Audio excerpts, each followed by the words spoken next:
إن الحمد لله نحمده ونستعينه ونستغفره ونؤمن به ونتوكل عليه الخير كله ونعوذ بالله من شرور أنفسنا ومن سيئات أعمالنا من يهده الله فلا مضل له ومن يضلل فلا هادي له وأشهد أن لا إله إلا الله وحده لا شريك له وأشهد أن محمدا عبد الله ورسوله الذي بلغ الرسالة وأدى الأمانة ونصح الأمة وكشف بإذن ربه الغمة وتركنا على بيضاء ليلها كنهارها لا يزيغ عنها إلا هالك.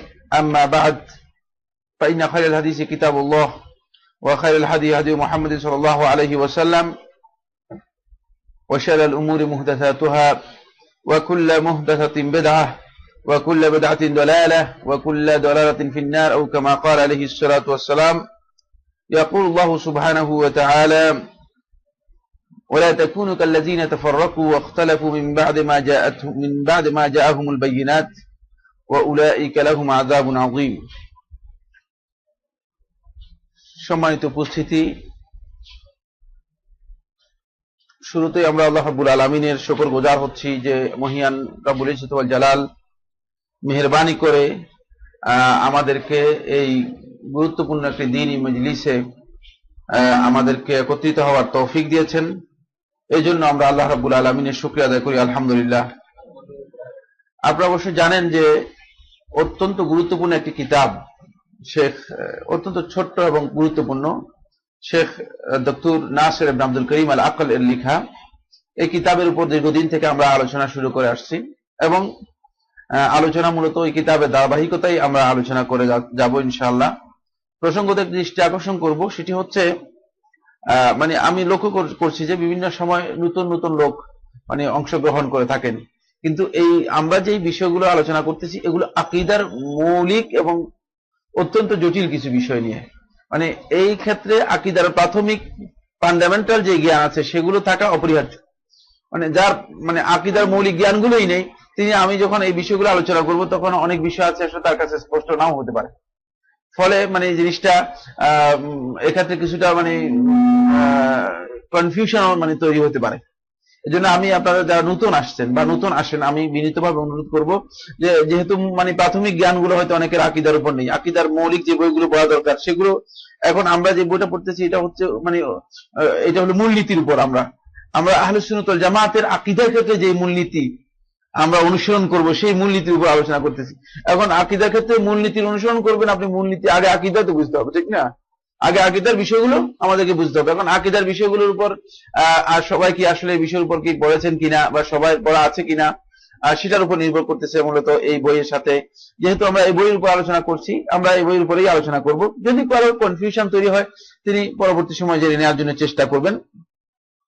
আমরা প্রথমে যে বিষয়টি আলোচনা করতেছিলাম সেটি হচ্ছে মানহাজুত তালাক্কি ওয়াল ইস্তিদলাল। এবার আপনারা হয়তো মনে করবেন যে কি বলতেছেন, এগুলো কঠিন কঠিন কথা বলতেছেন। মানহাজুত তালাক্কি ওয়াল ইস্তিদলাল হচ্ছে আহলে সুন্নাত ওয়াল জামাত আকীদা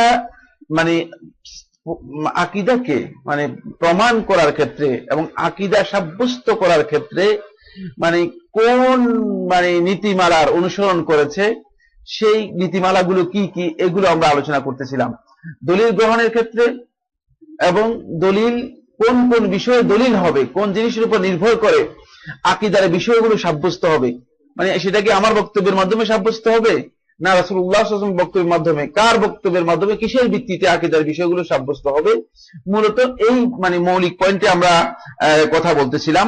প্রথমে আমরা এর আকীদার মূল উৎসগুলো কি হবে সেটি আলোচনা করেছি। এরপরে রাসূলুল্লাহ সাল্লাল্লাহু আলাইহি ওয়াসাল্লামের সুন্নাহ এর ক্ষেত্রে আমরা আলোচনা করেছি যে সুন্নাহ যখন বিশুদ্ধ প্রমাণিত হবে তখন এই ক্ষেত্রে কি নীতি অনুসরণ করবে আহলে সুন্নাত ওয়াল জামাত। তারপরে কোরআন এবং হাদিস বুঝার ক্ষেত্রে আহলে সুন্নাত ওয়াল জামাতের রেফারেন্সটা কি হবে, অথবা তাদের সেক্ষেত্রে তাদের মূল গন্তব্যস্থল কি হবে, কিভাবে তারা এটাকে গ্রহণ করবে। কোরআন এবং হাদিস, আমি কোরআনের একটা কথা বুঝলাম, আবার আপনি আরেকটা বুঝলেন, আরেকজন আরেকটা বুঝলো। কোরআনের একই আয়াত থেকে লা তাকরাবুস সালাহ ওয়া আনতুম সুকারা, তোমরা নামাজ পড়ো না যখন তোমরা মাতাল হবে, মানে তোমরা যখন মানে মাতাল মানে মাতালতার মধ্যে থাকবে তখন তোমরা সালাত আদায় করবে না। এখন এখান থেকে আপনি বুঝছেন যে নামাজ পড়াই হারাম, আরেকজন বুঝছেন নামাজ পড়া যায় যাচ্ছে তবে মাতাল অবস্থায় যায়, আরেকজন বুঝছে যে না নামাজ মাতালের থেকে নামাজ আল্লাহ তাআলা উঠিয়ে নিয়েছেন। তিনটা বোঝার সম্ভাবনা আছে না? এখন আসলে কিভাবে বুঝবো আমরা কোরআনে কারীমের আয়াতগুলো কিভাবে বুঝবো? যেমন ওয়া'বুদ রাব্বাকা হাত্তা ইয়াতিয়াকাল ইয়াকিন, এই আয়াতের তাফসীরের মধ্যে এমন আহলে সুন্নাত ওয়াল জামাত বুঝেছে ইয়াকিন দ্বারা কোরআনে কারীমের মধ্যে বোঝানো হয়েছে মৃত্যুকে বোঝানো হয়েছে। শিয়ারা মানে বুঝেছে যে ইয়াকিন দ্বারা এখানে আলী ইবনে আবি তালেবকে বোঝানো হয়েছে, ঠিক আছে। তারপরে আবার আরেক গ্রুপ বের হয়েছে সুফিরা বুঝেছে ইয়াকিন দ্বারা এখানে বোঝানো হয়েছে যে অন্তরের মধ্যে যার ইয়াকিন এসে যাবে তার নামাজের কোনো প্রয়োজন নেই, তার কোনো ইবাদতের প্রয়োজন নেই। তাহলে এবার আমরা কিসের ভিত্তিতে মূলত কোরআনে কারীমের এই যে মানে কন্ট্রাডিকশন তৈরি হচ্ছে, এই যে বুঝের মধ্যে তারতম্য তৈরি হচ্ছে, কিসের ভিত্তিতে আহলে সুন্নাত ওয়াল জামাত কিসের ভিত্তিতে সত্যিকার মানে এই জিনিসগুলো সমাধান নেবে সেটা আমরা আলোচনা করেছি। কিন্তু এরপরে তাসলিমু লিল্লাহি ওয়া লিরাসূলিহি, মানে এই ক্ষেত্রে মানে মূলনীতির মধ্যে অন্যতম একটি মূলনীতি হচ্ছে যখনই মানে বিবাদ তৈরি হবে সেক্ষেত্রে আল্লাহ এবং তার রাসূলের সামনে আমাদেরকে আত্মসমর্পণ করতে হবে, আমাদেরকে প্রত্যাবর্তিত হতে হবে আল্লাহ এবং তার রাসূলের যে নির্দেশ হয়েছে সেই নির্দেশের ক্ষেত্রে। আমার বিষয় বুঝে বলছে এখন আল্লাহ এবং তার রাসূল যেদিকেই যাক, আরেকজন আসতে বলছে না আমাদের মাযহাব বলছে, আপনি আবার কোথা থেকে আল্লাহ এবং রাসূলের কথা নিয়ে এসেছেন, ঠিক না? সেই ক্ষেত্রে আহলে সুন্নাত ওয়াল জামাতের বক্তব্য কি সেটা আমরা সেই উসুল মূলনীতি আলোচনা করেছি। এরপর আরেকটি গুরুত্বপূর্ণ মূলনীতি, সেটা দীর্ঘ আলোচনা করেছি, আপনাদের যারা অংশগ্রহণ করেছেন তারা বলতে পারবেন, সেটা হলো একটা হচ্ছে নাকল আশ-শরীহ, সুস্পষ্ট ওহীর মানে বার্তা নির্দেশনা, ওহীর সুস্পষ্ট নির্দেশনা। আরেকটা হচ্ছে আপনার বিবেকের বিবেচনা। এখন বিবেকের বিবেচনা আর ওহীর নির্দেশনা এই দুইয়ের মধ্যে যদি কোনটা মানে কন্ট্রাডিক্ট হয়ে যায় সেক্ষেত্রে আহলে সুন্নাত ওয়াল জামাত কিসের ভিত্তিতে সেটাকে গ্রহণ করবেন এই বিষয়গুলো আলোচনা হয়েছে। তারপরে যে 7 নম্বর পয়েন্ট যেটি আলোচনা হয়েছে সেটি হচ্ছে আল ইলতিজাম বিল আলফাজি শারঈয়া। মেহেরবানি করে মোবাইল গুলো করবেন। শরীয়তের কিছু পরিভাষা আছে, শরীয়তের কিছু শব্দ আছে, মানে কিছু মানে শরীয়ত কিছু শব্দকে মানে ব্যবহার করেছে যেগুলোর একটা অর্থ আছে এবং একটা মূলনীতি আছে এবং এর পরিভাষা আছে। এখন এই পরিভাষা কখন আমরা এই পরিভাষাটা গ্রহণ করব, কখন আমাদের জন্য এই পরিভাষা বর্জন করা যাবে, কোন নীতির ভিত্তিতে আহলে সুন্নাত ওয়াল জামাত এই শব্দগুলো ব্যবহার করবে সেখানে আমরা আলোচনা করেছি, সেখানে কয়েকটি কথা আমি আলোচনা করেছি। সেখানে লাস্টে যে পয়েন্টটি আমরা আলোচনা করেছিলাম, যেখানে গিয়ে আমরা থেমে গিয়েছিলাম, সেটি হচ্ছে আল আলফাজুল মুহতামালা আল মুজমালা লিল খাতা ওয়াস সাওয়াব। কিছু কিছু শব্দ আছে, কিছু কিছু পরিভাষা আছে, যে পরিভাষাগুলো মুজমালা মানে বিস্তারিত এখানে বোঝা যায় না, অস্পষ্ট হয়েছে, সংক্ষিপ্ত, অত্যন্ত সংক্ষিপ্ত কিছু পরিভাষা আছে, অস্পষ্ট। আল মুহতামালা লিল খাতা ওয়াস সাওয়াব, এগুলোর মধ্যে ভুল হওয়ার সম্ভাবনা আছে, শুদ্ধ হওয়ার সম্ভাবনা আছে, মানে ভুলও হতে পারে শুদ্ধও হতে পারে। এখন এই শব্দের ক্ষেত্রে আহলে সুন্নাত ওয়াল জামাতের অবস্থান কি? যেমন উদাহরণ দিলে আপনারা খুব সহজে বুঝতে পারবেন। তার মধ্যে একটি শব্দ হচ্ছে যেমন খোদা শব্দ, এটি কি আল্লাহ রাব্বুল আলামিনের নাম নাকি আল্লাহ রাব্বুল আলামিনের নাম নয়? আমরা এই বিষয় নিয়ে মনে হয় আপনাদের খেয়াল আছে, আমি আলোচনা করেছি যে মানে এখন এটা সম্ভাবনা আছে সহিহ হতে পারে ভুলও হতে পারে, সহিহ হতে পারে ভুলও হতে পারে। কারণ খোদা যে শব্দের যে অর্থ বহন করে থাকে মূলত আল্লাহ রাব্বুল আলামিনের নাম, সেই অর্থে এটা প্রয়োগ করা বৈধ নয়। এই জন্য এটা সম্ভাবনা আছে মানে ভুল হওয়ার, আবার একদিক থেকে সম্ভাবনা আছে এটা শুদ্ধ হওয়ার জন্য, যেহেতু আল্লাহ রাব্বুল আলামিন এমন সত্তা যে সত্তার অস্তিত্ব মানে স্বয়ং সরাসরি অস্তিত্ব এমনিই হয়েছে, এই অস্তিত্বের জন্য কোনো কিছুর প্রয়োজন হয়নি বা কেউ তার অস্তিত্বে মানে অস্তিত্বে আসার জন্য সহযোগিতা করেনি বা অস্তিত্বে আসার জন্য কারো প্রচেষ্টার দরকার হয়নি, এই অর্থে হয়তো সম্ভাবনা রয়েছে শুদ্ধ হওয়ারও। কিন্তু আহলে সুন্নাত ওয়াল জামাত এই ধরনের মুজমাল অথবা এই ধরনের সম্ভাবনাময় শব্দ যেটা শুদ্ধ হতে পারে ভুলও হতে পারে, এই ধরনের শব্দের ক্ষেত্রে আহলে সুন্নাত ওয়াল জামাত মানে কি নীতি অনুসরণ করেছেন সেটা আমরা বলেছি যে আহলে সুন্নাত ওয়াল জামাত এই ক্ষেত্রে মানে সত্যিকার মূলনীতি হচ্ছে যে শব্দের সঠিক অর্থ কি, কোন ক্ষেত্রে এই শব্দ প্রয়োগ করা হচ্ছে।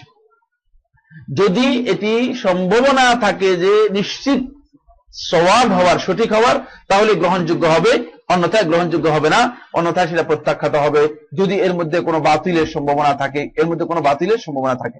যেমন বিভিন্ন উদাহরণ দিয়ে আমি এই কথাগুলো আলোচনা করেছিলাম। আজকের 8 নম্বর যে পয়েন্টটি, আহলুস সুন্নাহ ওয়াল জামাতের আকীদার ক্ষেত্রে, আকীদার দলিল গ্রহণের ক্ষেত্রে আহলুস সুন্নাহ ওয়াল জামাত যে মূলনীতির গুলো অনুসরণ করেছেন, সেই মূলনীতির 8 নম্বর মূলনীতি হচ্ছে আল ইসমাতু সাবিতাতুল লিরাসূল সাল্লাল্লাহু আলাইহি ওয়াসাল্লাম।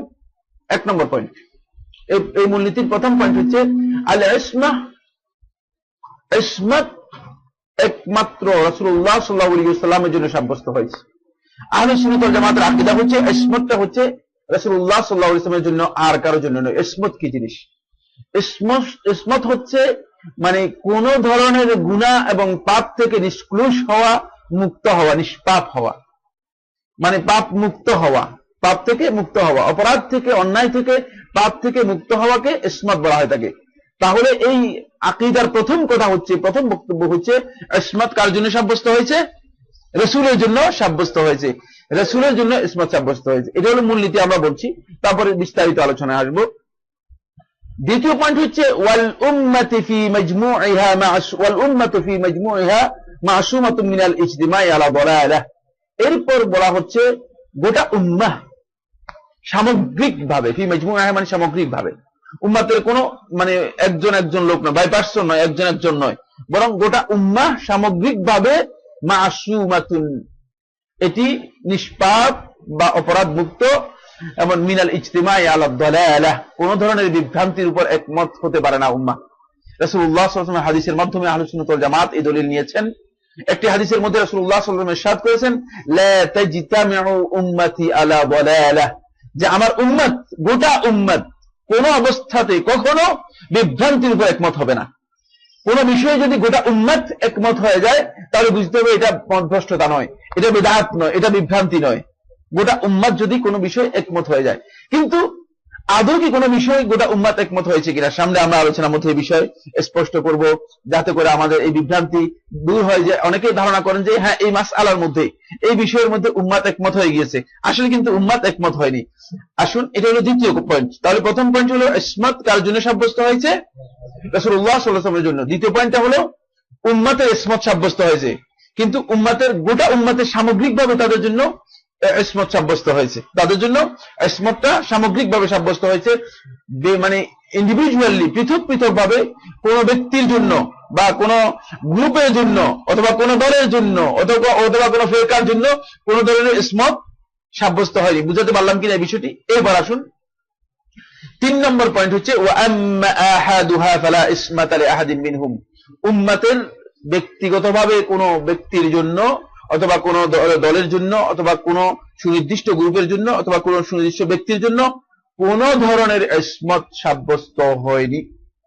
সেটা যদি ওলিও হয়, সেটা যদি আব্দুল কাদের ইবনে আবু সালেহ আল জিলি হয়, সেটা যদি মনে করেন মঈনুদ্দিন চিশতিও হয়, যেই হোক না কেন, কারো জন্য মূলত ইসমত কি হয়নি? সাব্যস্ত হয়নি।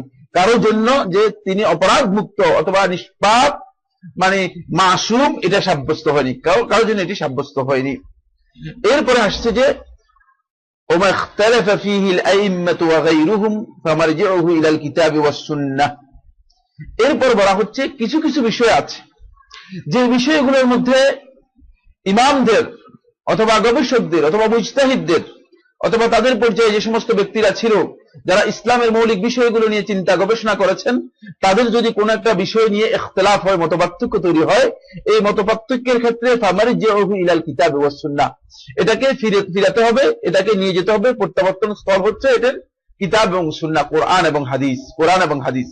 ফামা কামা আলাইহি দলিল কুবিল, যার উপর দলিল আছে, মানে যেটা দলিল সাপোর্ট করে থাকে, যেটাকে দলিল সমর্থন করে থাকে, কুবিল, সেটা গ্রহণযোগ্য হবে। মাল ইতিজারি লিল মুখতি মিন মুজতাহিদিল উম্মাহ, উম্মতের মুজতাহিদদের মধ্যে যেই ব্যক্তি মানে এই কথায় ভুল করেছেন, মানে একজন তো শুদ্ধ হবে, আরেকজন ভুল হবে, ঠিক না? যদি দুটি মত থাকে তাহলে দুই মতেই শুদ্ধ হয়ে যাবে, এমন হয় কিনা? ইসলামের মধ্যে এই ধরনের কোনো বক্তব্য শুদ্ধ নয়। যদিও মুতাজিলারা বলেছে, যদিও রাফিজিরা বলেছে, মানে যে না, দুইটা মতই হতে পারে। ইসলাম নেগেটিভ কোন বিষয়ে মানে দুই মতকে কখনো সমর্থন করে না। এখন রাত, এখন দিন, মানে এই দুইটা শুদ্ধ হওয়ার কোনো সুযোগ নেই। বুঝে আসছে কিনা? এটা দুইটা শুদ্ধ হওয়ার কোনো সুযোগ নেই। আজকে ইয়মুল জুমা, জুমার দিন, অথবা ইয়মুল সাবত, শনিবার, এটা শুদ্ধ হওয়ার কোনো সম্ভাবনা আছে কিনা? ইসলামের মধ্যে নেগেটিভ দুটি মত যদি আসে, তাহলে দুইটা শুদ্ধ হওয়ার সামান্যতম কোনো সুযোগ নেই।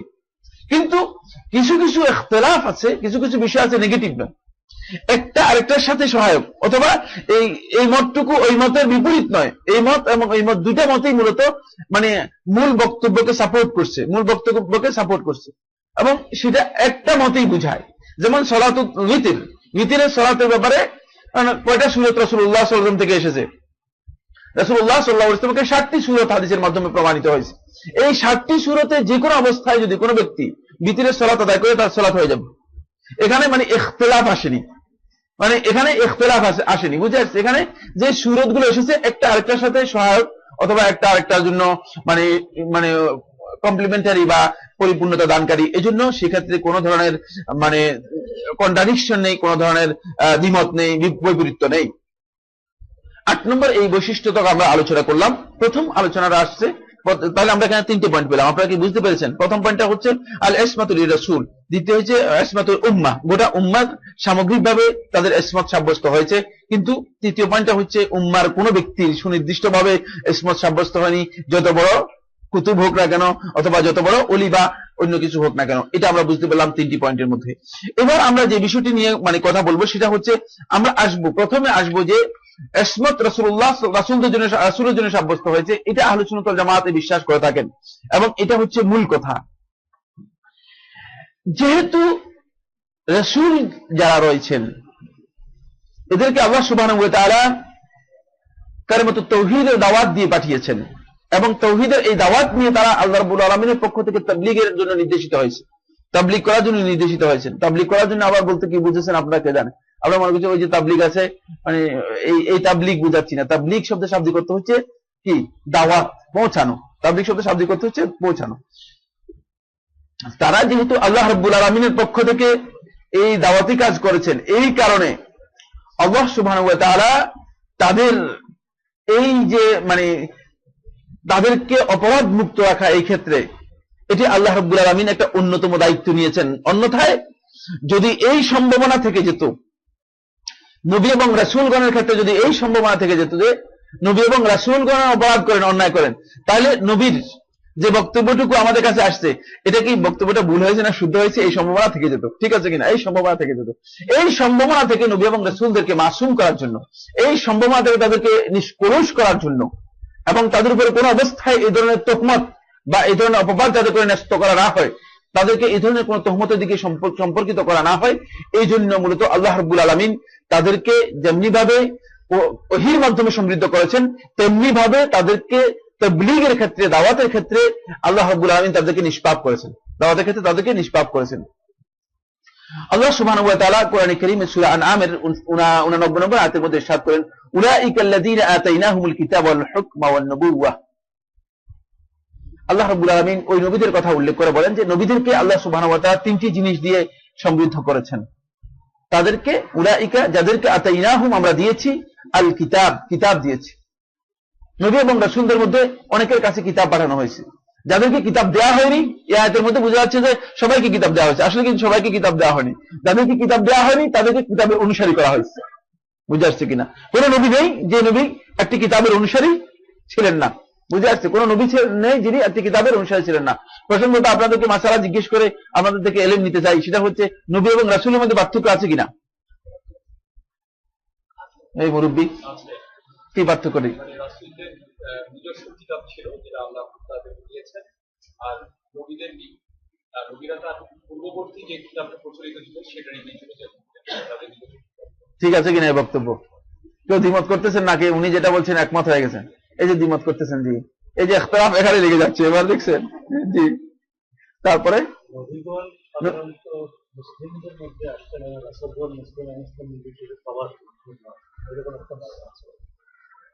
এরকম মত তো অনেকে আছে। মত, এত মতের আলোচনা করার সুযোগ নেই। সেখানে 7টি কাউল রয়েছে, একটা দুইটা কাউল নয়, 7টা কাউল রয়েছে। এটা আলোচনা করলে আজকের ক্লাস হবে না, আজকের ক্লাস শেষ হয়ে যাবে। যাই হোক, সেদিকে আমি যাচ্ছি না। নবী এবং রাসূলের মধ্যে পার্থক্য হচ্ছে বলে দিচ্ছি, কিন্তু আরেকদিন জিজ্ঞেস করবো। আমার খেয়াল আছে এই দার্সেই আরেকবার আমরা বলেছিলাম সুতরাং মানে এই জন্য আবার দ্বিতীয়বার প্রশ্ন করলাম। ঠিক আছে, সেটা হচ্ছে নবী এবং রাসূলের মধ্যে পার্থক্য হলো রাসূল হচ্ছে যাকে আল্লাহ রাব্বুল আলামিন কোন একটি কওমের কাছে প্রেরণ করেছেন। কিতাব থাকতেও পারে, কিতাব নাও থাকতে পারে, বুঝতে আসছে? কিতাব থাকতে পারে তার কাছে, কিতাব নাও থাকতে পারে, কিন্তু কোন একটা কওমের কাছে তাকে প্রেরণ করেছেন। আর নবী হচ্ছে এমন ব্যক্তি যাকে আল্লাহ রাব্বুল আলামিন ওহী করেছেন যে তোমাকে নবুয়ত দেওয়া হয়েছে, তোমাকে নবুয়ত দেওয়া হয়েছে, এই ওহী করেছেন, কিন্তু কোন সুনির্দিষ্ট সম্প্রদায়ের কাছে তাকে প্রেরণ করা হয় নাই। সেটা তিনি হয়তো আগের রাসূলের অনুসরণ করতে পারেন অথবা মানে পূর্ববর্তী কিতাবের অনুসরণ করেছেন, কিন্তু তাকে ওহী দেওয়া হয়েছে নবুয়তের। এবং নবুয়তের স্টেজটা হচ্ছে মানে প্রাথমিক স্টেজ, এটা হচ্ছে বেসিক, এটা হলো মূল স্টেজ। এই জন্য কারো নবুয়ত যদি নট করে দেওয়া হয় তাহলে আর রাসূল আসার সম্ভাবনা নেই। কোরআনে কারীম মধ্যে আল্লাহ সুবহানাহু ওয়া তাআলা বলেছেন ওয়া মুহাম্মাদুন ইল্লা না মা কানা মুহাম্মাদুন আবা আহাদিন মিন রিজালিকুম ওয়ালাকিন রাসূলুল্লাহি ওয়া খাতামান নাবিয়্যিন। দেখেছেন, নবীদের শেষ বলে দিয়েছেন। তাহলে আর এই কথা বলার সুযোগ নেই যে রাসূলদের শেষ নয়, তিনি নবীদের শেষ, মানে নবুয়ত যেখানে শেষ হয়ে গেছে রিসালাতের আর প্রশ্নই সেখানে আসবে না। আচ্ছা যাক, সেদিকে আলোচনার সময় নেই। এখন আসুন, যেটা সেটা হলো নবীদেরকে আল্লাহ রাব্বুল আলামিন এভাবে সমৃদ্ধ করেছেন। আমরা এখানে যে বিষয়টি আলোচনা করব সেটা হলো ইসমতের ক্ষেত্রে, নবী এবং রাসূলদের ইসমতের ক্ষেত্রে দুটি অবস্থা রয়েছে। প্রথম অবস্থা হচ্ছে আল ইসমাতু ফি তাবলীগিদ দ্বীন, দ্বীন প্রচারের ক্ষেত্রে, শরীয়তের বিধিবিধানগুলো মানুষের কাছে তুলে ধরার ক্ষেত্রে, এগুলোর দাওয়াতের ক্ষেত্রে নবীদের ইসমত, এটা হলো প্রথম দিক। দ্বিতীয় দিক হচ্ছে আল ইসমাতু মিনাল আখতা আল বাশারিয়া, মানবিক দিক থেকে নবীরা কিন্তু মানুষ ছিলেন, সমস্ত নবী মানুষ ছিলেন, কোন নবী নূরের তৈরি ফেরেশতা ছিলেন না, অথবা কোন নবী জিন এই ধরনের ছিলেন না, অথবা নবীরা ভিন্ন কোন সৃষ্টি, মানুষ নয়, জিনও নয়, ফেরেশতাও নয়, ভিন্ন কোন সৃষ্টিও ছিলেন না। নবীরা সবাই মানুষ ছিলেন, নবীরা সবাই আদম সন্তান ছিলেন এবং মানুষ ছিলেন। এই জন্য মানুষ হিসেবে মানবিক দিক থেকে মানবিক দুর্বলতার কারণে নবীদের যে সমস্ত ভুল রয়েছে, এই ভুলের ক্ষেত্রে ইসমত নিয়ে কথা বলবো। ঠিক আছে, তাহলে দুটি পয়েন্টে আমাদের আলোচনা আসবে। প্রথম পয়েন্টটি আসুন। প্রথম পয়েন্টটি হচ্ছে নবী এবং রাসূলগণ দাওয়াতের ক্ষেত্রে সমস্ত উলামায়ে কেরামের ঐক্যমতে দাওয়াতের ক্ষেত্রে তারা মাসুম নিষ্পাপ ছিলেন, দাওয়াতের ক্ষেত্রে তারা মাসুম নিষ্পাপ ছিলেন। কারণ দাওয়াত আল্লাহ রাব্বুল আলামিনের পক্ষ থেকে ওহীর মাধ্যমে এসেছে, আল্লাহ রাব্বুল আলামিনের পক্ষ থেকে ওহীর মাধ্যমে এসেছে। এখন যদি ওহীর মাধ্যমে যে দাওয়াত এসেছে সেটাকে যদি নবী এবং রাসূলদের ক্ষেত্রে আমরা যদি বলি যে মানে নবীরা মাসুম নয়, নিষ্পাপ নয়, তাহলে দাওয়াতটা সন্দেহজনক হয়ে যাবে, দাওয়াতের বক্তব্য কি হয়ে যাবে? সন্দেহজনক হয়ে যাবে। এবং এই ক্ষেত্রে শুধু মাসুম দিলেন তা নয়, বরং নবী এবং রাসূলগণ আল্লাহ রাব্বুল আলামিনের পক্ষ থেকে যা তাদেরকে ওহী দেওয়া হয়েছে, সামান্যতম কোন ওহীর কোন কিছু নিজেদের পক্ষ থেকে গোপন করেননি। মানে 30,000 প্রকাশ্যে বলে গেছেন আর 60,000 গোপন করে দিয়ে গেছেন না, এই বিশ্বাস করারও কোনো সুযোগ নেই। নবী এবং রাসূলগণ কোনো কিছুই গোপন করেননি, শুধু গোপন করেন তা নয়, বরং ওয়ালা ইয়াজিদুনা আলাইহি মিন ইনদি আনফুসিহিম, নিজেদের পক্ষ থেকে তারা কোনো কিছু বৃদ্ধিও করেনি। আল্লাহ তাআলা বলছেন 5 ওয়াক্ত সালাত, সেখানে কোনো নবী 6 ওয়াক্ত সালাত ফরজ করতে পারেন না। আল্লাহ রাব্বুল আলামিন যেটি বলছেন এর বিপক্ষে, এর বিপরীতে কোনো নবী কোনো কিছু বলতে পারেন না, কোনো কিছু মানুষদেরকে দিক নির্দেশনা করতে পারেন না, এটি সাব্যস্ত হয়নি। আল্লাহ সুবহানাহু ওয়া তাআলা কোরআন কারীমে সূরা আল মায়েদার 67 নম্বর আয়াতের মধ্যে মুহাম্মদ রাসূলুল্লাহ সাল্লাল্লাহু আলাইহি ওয়াসাল্লামকে লক্ষ্য করে বলছেন, ইয়া আইয়ুহার রাসূল, হে রাসূল, বাল্লিগ মা উনজিলা ইলাইক, আপনার কাছে যা পৌঁছানো হয়েছে, যা নাজিল করা হয়েছে তা আপনি পৌঁছিয়ে দিন, মির রাব্বিকা, আপনার প্রতিপালকের পক্ষ থেকে, ওয়া ইন লাম তাফআল ফামা বাল্লাগতা রিসালাতাহ, যদি আপনি এই কাজ না করেন তাহলে আপনি রিসালাতের যেই দায়িত্ব রয়েছে, মিশনারি যে দায়িত্ব পালন করার কথা ছিল সেই দায়িত্ব আপনি পালন করেননি, রিসালাত আপনি পৌঁছিয়ে দেননি। আল্লাহু ইয়াসিমুকা মিনান নাস, এরপরে আল্লাহ রাব্বুল আলামিন বলে দিচ্ছেন আল্লাহ রাব্বুল আলামিন সমস্ত মানুষ থেকে আপনাকে মানে কি করবেন? রক্ষা করবেন। ইসমতের আরেকটি অর্থ হচ্ছে রক্ষা করা। এখানে ইসমতের অর্থ হচ্ছে আল্লাহ রাব্বুল আলামিন রক্ষা করবেন। এই আয়াতের তাফসীরের মধ্যে উলামায়ে কেরাম উল্লেখ করেছেন, আহলে তাফসীর, যে এই ইসমতের মাধ্যমে রাসূলুল্লাহ সাল্লাল্লাহু আলাইহি ওয়াসাল্লামকে আল্লাহ সুবহানাহু ওয়া তাআলা মৃত্যু পর্যন্ত সমস্ত দুশমনের কাছ থেকে রাসূলুল্লাহ সাল্লাল্লাহু আলাইহি ওয়াসাল্লামকে হেফাজত করেছেন। এটা আল্লাহ রাব্বুল আলামিন আগেই বলে দিয়েছেন যে মানুষের ভয় করার আপনার সুযোগ নেই, আল্লাহ রাব্বুল আলামিন আপনাকে অবশ্যই কি করবেন? আপনাকে রক্ষা করবেন, হেফাজত করবেন, এবং সেটি করেছেন আল্লাহ সুবহানাহু ওয়া তাআলা। আর রাসূলুল্লাহ সাল্লাল্লাহু আলাইহি ওয়াসাল্লাম যখন ওহী এসেছে, ওহীর মাধ্যমে আল্লাহ সুবহানাহু ওয়া তাআলা রাসূলকে যা কিছু দিয়েছেন সবকিছু রাসূলুল্লাহ সাল্লাল্লাহু আলাইহি ওয়াসাল্লাম ঠিক যেভাবে পৌঁছানো দরকার সেভাবে পৌঁছিয়ে দিয়েছেন। সূরা আল হাক্কার 44 থেকে 47 নম্বর আয়াতের মধ্যে স্পষ্টভাবে আল্লাহ সুবহানাহু ওয়া তাআলা এই বিষয় জানিয়ে দিয়েছেন, এখানে কোনো ধরনের কুসুর করেন নাই। ওয়ালাউ তাকাওয়ালা আলাইনা বা'দাল আকাওয়িল লাআখাযনা মিনহু বিল ইয়ামিন সুম্মা লাকাতা'না মিনহুল ওয়াতিন ফামা মিনকুম মিন আহাদিন আনহু হাজিজিন। একেবারে স্পষ্ট কথা রাসূলুল্লাহ সাল্লাল্লাহু আলাইহি ওয়াসাল্লাম আল্লাহর উপর মিথ্যা আরোপ করবে, আল্লাহ রাব্বুল আলামিনের পক্ষ থেকে কিছু বানোয়াট করে দেবে আর সেটা হাদিস হিসেবে চলে যাবে, এটি একেবারেই অকল্পনীয় বিষয়। এই বিশ্বাস আহলুস সুন্নাত ওয়াল জামাতের বিশ্বাসের পরিপন্থী বিশ্বাস। এজন্য বলে দিচ্ছেন ওয়ালাউ তাকাওয়ালা আলাইনা বা'দাল আকাবিল, যদি কোনো মিথ্যা কথা আমাদের নামে চালিয়ে দেয়, তিনি যদি আমাদের নামে কোনো কথা আমাদের বিপক্ষে মিথ্যা কোনো বক্তব্য যদি চালিয়ে দেন, লা আখাযনা মিনহু বিল ইয়ামিন, তার ডান হাত চেপে ধরবো। আল্লাহ রাব্বুল আলামিন বলেছেন আমরা তার ডান হাত চেপে ধরবো, সুম্মা লাকাতা'না মিনহুল ওয়াতিন, এরপর তার রগ কেটে দিব, তার গর্দানে যে রগ আছে এই রগ কেটে দিব। লাকাতা'না মিনহুল ওয়াতিন ফামা মিনকুম মিন আহাদিন আনহু হাজিজিন, তোমাদের মধ্যে এমন কেউ নেই যে তার পক্ষ থেকে প্রতিবন্ধকতা তৈরি করতে পারবে, এমন কারো সাহস নেই এই কাজ করার জন্য। সুতরাং রাসূল এই ধরনের কোন কাজ ধৃষ্টতা পোষণ করেছেন, এই আকীদা করার, এই চিন্তা করার কোনো সুযোগ নেই। এবং কোন ক্ষেত্রে রাসূলুল্লাহ সাল্লাল্লাহু আলাইহি ওয়াসাল্লাম ওহীর ক্ষেত্রে সামান্যতম বৃদ্ধিও করেননি, সামান্যতম রাসূলুল্লাহ সাল্লাল্লাহু আলাইহি ওয়াসাল্লাম কমতিও করেননি। যা রাসূলুল্লাহ সাল্লাল্লাহু আলাইহি ওয়াসাল্লামের কাছে ওহী করা হয়েছে প্রত্যেকটি বিষয়ে রাসূলুল্লাহ সাল্লাল্লাহু আলাইহি ওয়াসাল্লাম স্পষ্ট করে জানিয়ে দিয়েছেন। সুতরাং فالنبي صلى الله عليه وسلم في تبليغه لدين ربه وشريعته لا يخطئ في شيء البتة। তাহলে আমাদের আহলে সুন্নাত ওয়াল জামাতের আরেকটি গুরুত্বপূর্ণ ইতিকাদ হচ্ছে এর উপর ভিত্তি করে যে রাসূল সাল্লাল্লাহু আলাইহি ওয়াসাল্লাম দ্বীনের ব্যাপারে, ওহীর ব্যাপারে, শরীয়তের ব্যাপারে রাসূলুল্লাহ সাল্লাল্লাহু আলাইহি ওয়াসাল্লাম সামান্যতম কোনো বিষয় ভুল করেছেন, এই ইতিকাদ করার সুযোগ আছে কিনা? কোন কারণে রাসূলুল্লাহ সাল্লাল্লাহু আলাইহি ওয়াসাল্লাম ভুল হয়ে গিয়েছে এই বিশ্বাস করার সামান্যতম সুযোগ নেই। এবং রাসূলুল্লাহ সাল্লাল্লাহু আলাইহি ওয়াসাল্লাম আসলে এই ধরনের কোনো কিছু করেন নাই, লা কাবীরিন ওয়ালা কালিলিন ওয়ালা কাসীরিন, সামান্য বিষয়ে বা বেশি বিষয়ে অথবা বড় বিষয়ে কোন ক্ষেত্রে রাসূলুল্লাহ সাল্লাল্লাহু আলাইহি ওয়াসাল্লাম এই ধরনের কোনো ভুল করেছেন এর কোন ধরনের বিশ্বাস করার সুযোগ নেই। বাল হুয়া মাসুমুন দাইমান মিনাল্লাহি সুবহানাহু ওয়া তাআলা, বরং আল্লাহ রাব্বুল আলামিনের পক্ষ থেকে রাসূলুল্লাহ সাল্লাল্লাহু আলাইহি ওয়াসাল্লাম সার্বক্ষণিকভাবে এই ক্ষেত্রে অপরাধ মুক্ত ছিলেন, এই ক্ষেত্রে অপরাধ মুক্ত ছিলেন, সার্বক্ষণিকভাবে আল্লাহ রাব্বুল আলামিনের পক্ষ থেকে হেফাজত সংরক্ষিত ছিলেন। তাকে কোনো শয়তান এসে কোরআনের মধ্যে কোনো জিনিস ঢুকিয়ে দিয়েছে এই ধরনের কোনো চিন্তা করার সুযোগ আছে কিনা? যে হতে পারে যে রাসূল সাল্লাল্লাহু আলাইহি ওয়াসাল্লাম যখন ওহী নাযিল হচ্ছিল শয়তান এসে ঢুকিয়ে গিয়েছে, কিছু কথা ঢুকিয়ে দিয়েছে, এই ধরনের বক্তব্য মুসলিম উম্মার বিভ্রান্ত একটা গ্রুপ আছে যারা মনে করে থাকেন যে রাসূলুল্লাহ সাল্লাল্লাহু আলাইহি ওয়াসাল্লাম যখন ওহী তার কাছে অবতীর্ণ হচ্ছিল, ওহী অবতীর্ণ হওয়ার সময় বিভিন্ন সময় শয়তান এসে পরিচিত করার কারণে মাঝে মাঝে রাসূলুল্লাহ সাল্লাল্লাহু আলাইহি ওয়াসাল্লাম কিছু কথা শয়তানের পক্ষ থেকে কি করেছে, ওহীর মধ্যে ঢুকিয়ে দিয়েছে, ওহীর মধ্যে ঢুকিয়ে দিয়েছে। নাউযুবিল্লাহি মিন যালিক। এই আকীদা পোষণ করার কোনো সুযোগ নেই এবং আহলে সুন্নাত ওয়াল জামাতের আকীদা হচ্ছে এই ক্ষেত্রে তিনি কখনো ভুল করেননি। শেখ বিন বাজ রাহমাতুল্লাহ তার ফতোয়ার 6 নম্বর খণ্ডে 371 নম্বর পৃষ্ঠার মধ্যে তিনি বলেন, قد أجمع المسلمون قاطبة على أن الأنبياء عليهم الصلاة والسلام ولا سيما محمد صلى الله عليه وسلم معصومون من الخطأ فيما يبلغونه عن الله عز وجل। তিনি বলেন যে গোটা উম্মত এই ব্যাপারে ঐকমত্যে পৌঁছেছে, এমনকি শিয়ারাও এই জন্য বলছি সামনে আকীদার মধ্যে সামনে কথা আসতেছে, সামনে কিছু কথা আসতেছে এই প্রসঙ্গে, এই জন্য এই কথা বললাম যে শিয়ারাও এই বিশ্বাস পোষণ করে যে গোটা উম্মত সবাই একমত হয়েছে সমস্ত নবী, এমন বিশেষ করে মুহাম্মদ রাসূলুল্লাহ সাল্লাল্লাহু আলাইহি ওয়াসাল্লাম আল্লাহ রাব্বুল আলামিনের পক্ষ থেকে মাসুম ছিলেন, নিষ্পাপ ছিলেন, ফীমা ইউবাল্লিগুনাহু আনিল্লাহি তাআলা, আল্লাহ রাব্বুল আলামিনের পক্ষ থেকে যে তাবলীগ করেছেন, যে দ্বীনের দাওয়াত করেছেন, এই দাওয়াতের ক্ষেত্রে তারা কোনো জিনিস নিজেদের পক্ষ থেকে বলেননি এবং সব ক্ষেত্রে তারা মাসুম ছিলেন, নিষ্পাপ ছিলেন। কোরআন কারীমের আয়াতের মাধ্যমে সেটা সাব্যস্ত হয়েছে। সূরা আন-নাজমের 1 থেকে 5 নম্বর আয়াত দেখে নেবেন। সূরা আন-নাজমের 1 থেকে 5 নম্বর আয়াতের মধ্যে আল্লাহ সুবহানাহু ওয়া তাআলা বলেছেন রাসূলুল্লাহ সাল্লাল্লাহু আলাইহি ওয়াসাল্লাম মূলত নিজের পক্ষ থেকে কোনো বক্তব্য দিতেন না, ওমা ইয়ানতিকু আনিল হাওয়া ইন হুয়া ইল্লা ওয়াহয়ু ইউহা, তিনি যা বক্তব্য দিতেন সব ওহী ছিল।